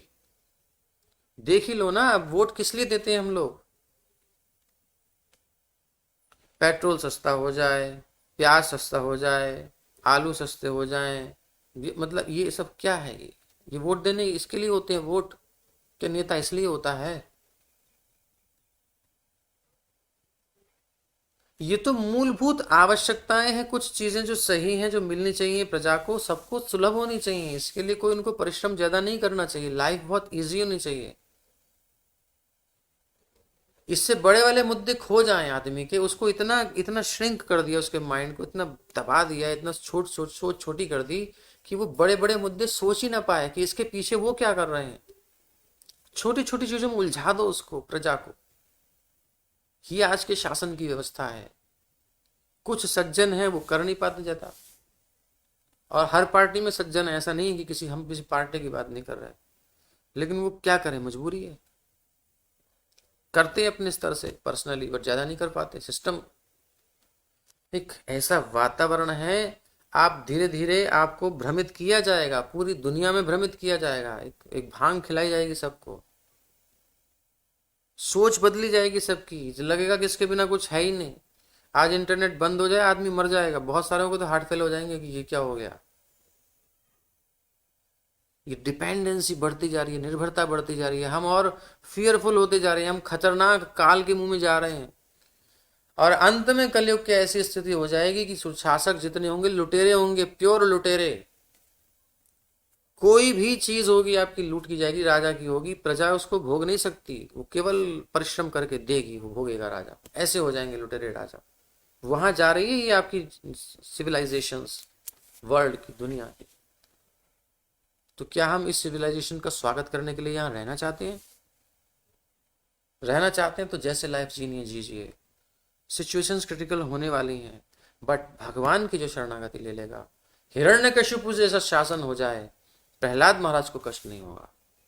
ऑप्शन अभी है, दरवाजा खुला है, मनुष्य शरीर में समझ सकते हैं, जितना कर लें, और नहीं तो फिर अभी भले ही मस्ती कर लें, बाद में डंडा पड़ना है। अभी हम थोड़ा समय भोगों में लगा सकते हैं, टाइम नहीं दे सकते भगवान को, बहुत सारे ऑप्शंस दे सकते हैं हम, नो प्रॉब्लम, दीजिए, बट बाद में हमें ही परेशानी होगी। जब कस दिया जाएगा ना फंदा, तब हम ऊं आ भी नहीं कर सकते, चूं चा भी नहीं कर सकते, फिर जबरदस्ती वो काम कराया जाएगा। भगवान अर्जुन से कहते हैं, अर्जुन न श्रोष्यसी, तुम मेरी बात नहीं मानोगे, विनंक्षसी, नष्ट हो जाओगे, प्रकृति के नियम तुम्हें नष्ट कर देंगे। मैं कुछ नहीं करूंगा, मैं तो तुम्हें बचा रहा हूं। भगवान किसी का अहित नहीं करते, वो तो हाथ दे रहे हैं, आ जाओ, नहीं तो इसमें पिसने वाले हो सब लोग। भगवान स्पष्ट बोल रहे हैं, न शोष्यसी विनंक्षसी, अपनी प्रकृति के अधीन होकर तुम्हें करना पड़ेगा। नहीं मेरी शरणागति लोगे तो ये नेचर तुमसे रगड़ के करवाएगी, फिर सुअर बना के मल खिलाएगी, खाना पड़ेगा। इसलिए इस जीवन को सफल कर लेना हमारे जीवन का लक्ष्य होना चाहिए।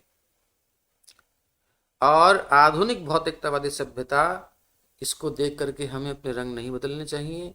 ये सब मूर्खों की सभ्यता है, ये सब पागल हैं। स्पष्ट दिखाई दे रहा है कि ऐसे मैनेजमेंट नहीं होता, शासन ऐसे नहीं चलता, लेकिन वो कर रहे हैं। प्रजा नहीं चाहती लेकिन फिर भी वो लागू कर दिया जाता है। सच्ची अच्छी प्रजा वाली बात कर रहा हूं मैं, गलत काम वाली बात नहीं कर रहा। और गलत जो चीज है उसको लागू करना पड़ता है, क्योंकि ऐसे लोग बढ़ते जा रहे हैं, सभ्यता किसी गलत दिशा में जा रही है, शांति नहीं हो सकती, किसी को शांति नहीं मिलेगी इस सभ्यता में। इसलिए आज की भौतिकतावादी सभ्यता आदर्श सभ्यता से बिल्कुल विपरीत है। मानव समाज के तथाकथित नायक या नेता प्रतिदिन किसी न किसी ऐसी वस्तु का आविष्कार करते हैं जिससे जीवन शैली और जटिल बनती जाती है, क्रिटिकल होती जा रही है, और मनुष्य जन्म मृत्यु जरा रोग के चक्र में अधिक अधिक उलझ रहे हैं, अधिक अधिक बीमारियां, अधिक अधिक टेंशंस, भय होता जा रहा है, होता जा रहा है, होता जा रहा है, शिकंजा कसता जा रहा है।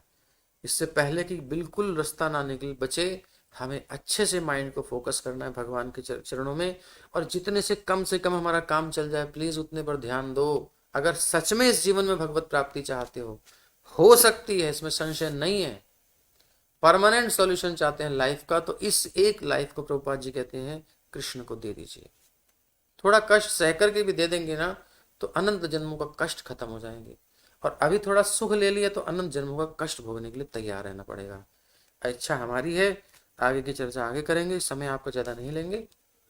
हरे कृष्णा। श्रील प्रभुपाद की जय, श्रीमद् भागवत महापुराण की जय। और ये शब्द मेरे नहीं थे, ये शब्द भगवान के हैं और प्रभुपाद के हैं और भागवत के हैं। इंस्ट्रूमेंट मैं बना हूं, उसमें कुछ मेरी भी एक भावना मिली हुई अवश्य है कि कष्ट होता है जब सॉल्यूशन सामने होता है, इतना सुंदर जीवन होता है, फिर भी हम एक्सक्यूज देते हैं, बहुत कष्ट होता है। जबकि रियल लाइफ सामने है, श्री कृष्ण हाथ दे करके, मतलब अनुभव जिसको हो जाता है ना थोड़ा बहुत भी, वो तो फिर परेशान होगा ही होगा, क्यों पड़ा है ये चक्कर में, क्या सोच रहा है, किस पर विश्वास कर रहा है, जो कल नहीं पता उसका,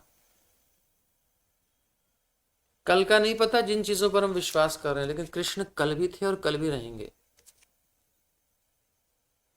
अब भी हैं। देख लीजिए, जिन जिन पर हमने विश्वास किया है, क्या वो कुछ समय बाद रहेंगे, इसकी गारंटी है? जिन परिस्थितियों पर, जिन वस्तुओं पर, जिन व्यक्तियों पर, जिन विचारों पर, जो भी कुछ पकड़ लो मटेरियल वर्ल्ड में, जिस पर हम खड़े हुए हैं ना, वो धरातल कब खिसक जाएगा पैर से पता नहीं है। लेकिन कृष्ण हमेशा साथ रहेंगे, अनंत काल से थे, हैं और रहेंगे। ये धक धक धक धक करके कृष्ण नॉक करते हैं कि मैं यहां हूं, please contact with me, I am for you for ever. मगर उधर हम ध्यान नहीं देंगे। वो धड़कन कौन चला रहा है हमारी,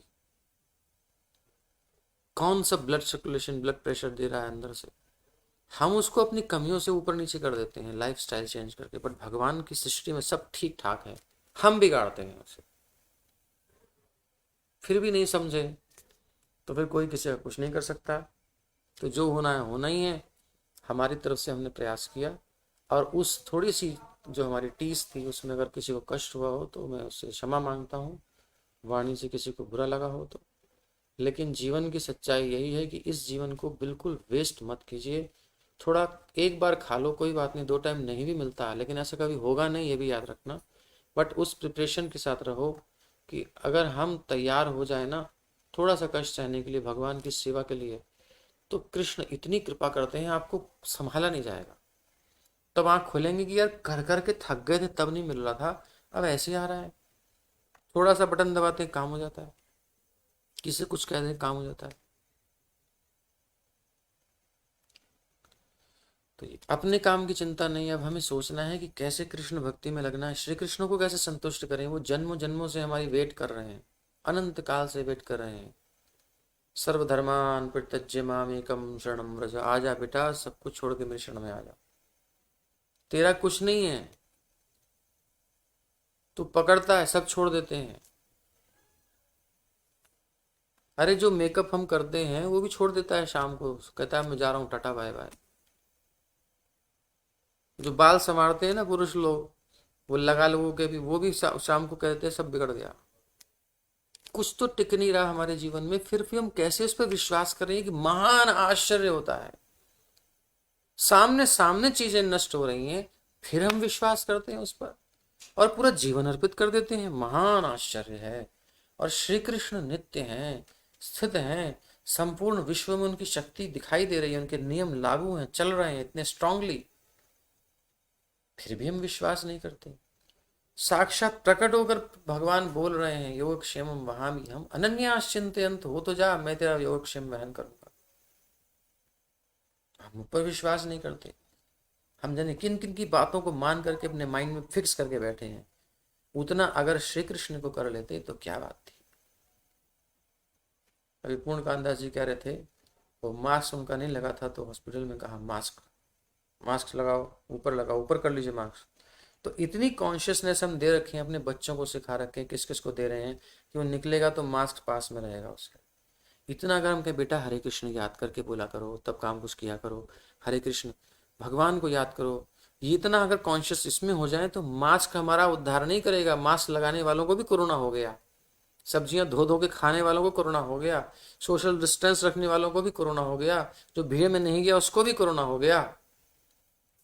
नहीं रक्षा करता है, दिख रहा है, लेकिन उस पर विश्वास। और श्री कृष्ण कहते हैं कि न मे भक्त प्रणश्यति, मेरे भक्त का नाश नहीं होता, उस पर विश्वास नहीं होता।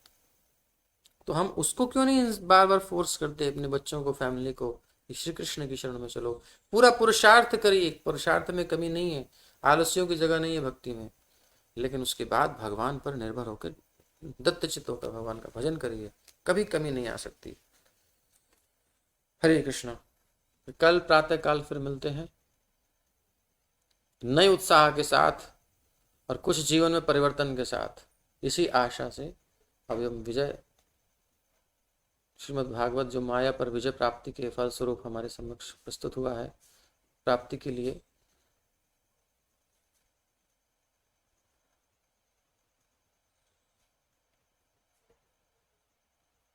तो हम कल नए उत्साह से मिलें, इस आशा के साथ हम सत्र को विश्राम दे रहे हैं। भक्ति में निरुत्साहता नहीं होती, हताशा नहीं होती, उसमें उत्साह होता है, क्योंकि भगवान हमारे साथ खड़े हैं। डूबते हुए को कोई अकेले लड़ाई हो जाए, कहीं किसी उसको दोस्त मिल जाए तो उसको एकदम उत्साह आ जाता है कि अब देखता हूं तुझे। बच्चा डर रहा है लेकिन माँ बाप दिख भी जाते हैं ना तो उसके अंदर बल आ जाता है, अभी पकड़ा नहीं, पहुंच नहीं सकते उस तक, लेकिन दूर से देखते ही बल आ जाता है, कोई अपना आ गया। तो भगवान के पास पहुंचते ही, भगवान की भागवत आते हैं, उन पर थोड़ा सा भी अनुभव होते ही, दर्शन होते हैं, उनकी वाणी, दिलासा बड़ी मिलते ही हमारे अंदर एनर्जी क्यों नहीं आ रही, विश्वास क्यों नहीं बढ़ रहा, उत्साह क्यों नहीं हो रहा जीवन में। इसका मतलब हम कहीं कपट कर रहे हैं, हम सुन वुन नहीं रहे हैं, हमारे अंदर कहीं और कुछ चल रहा है, पी कुछ रहे हैं, दिखा कुछ रहे हैं।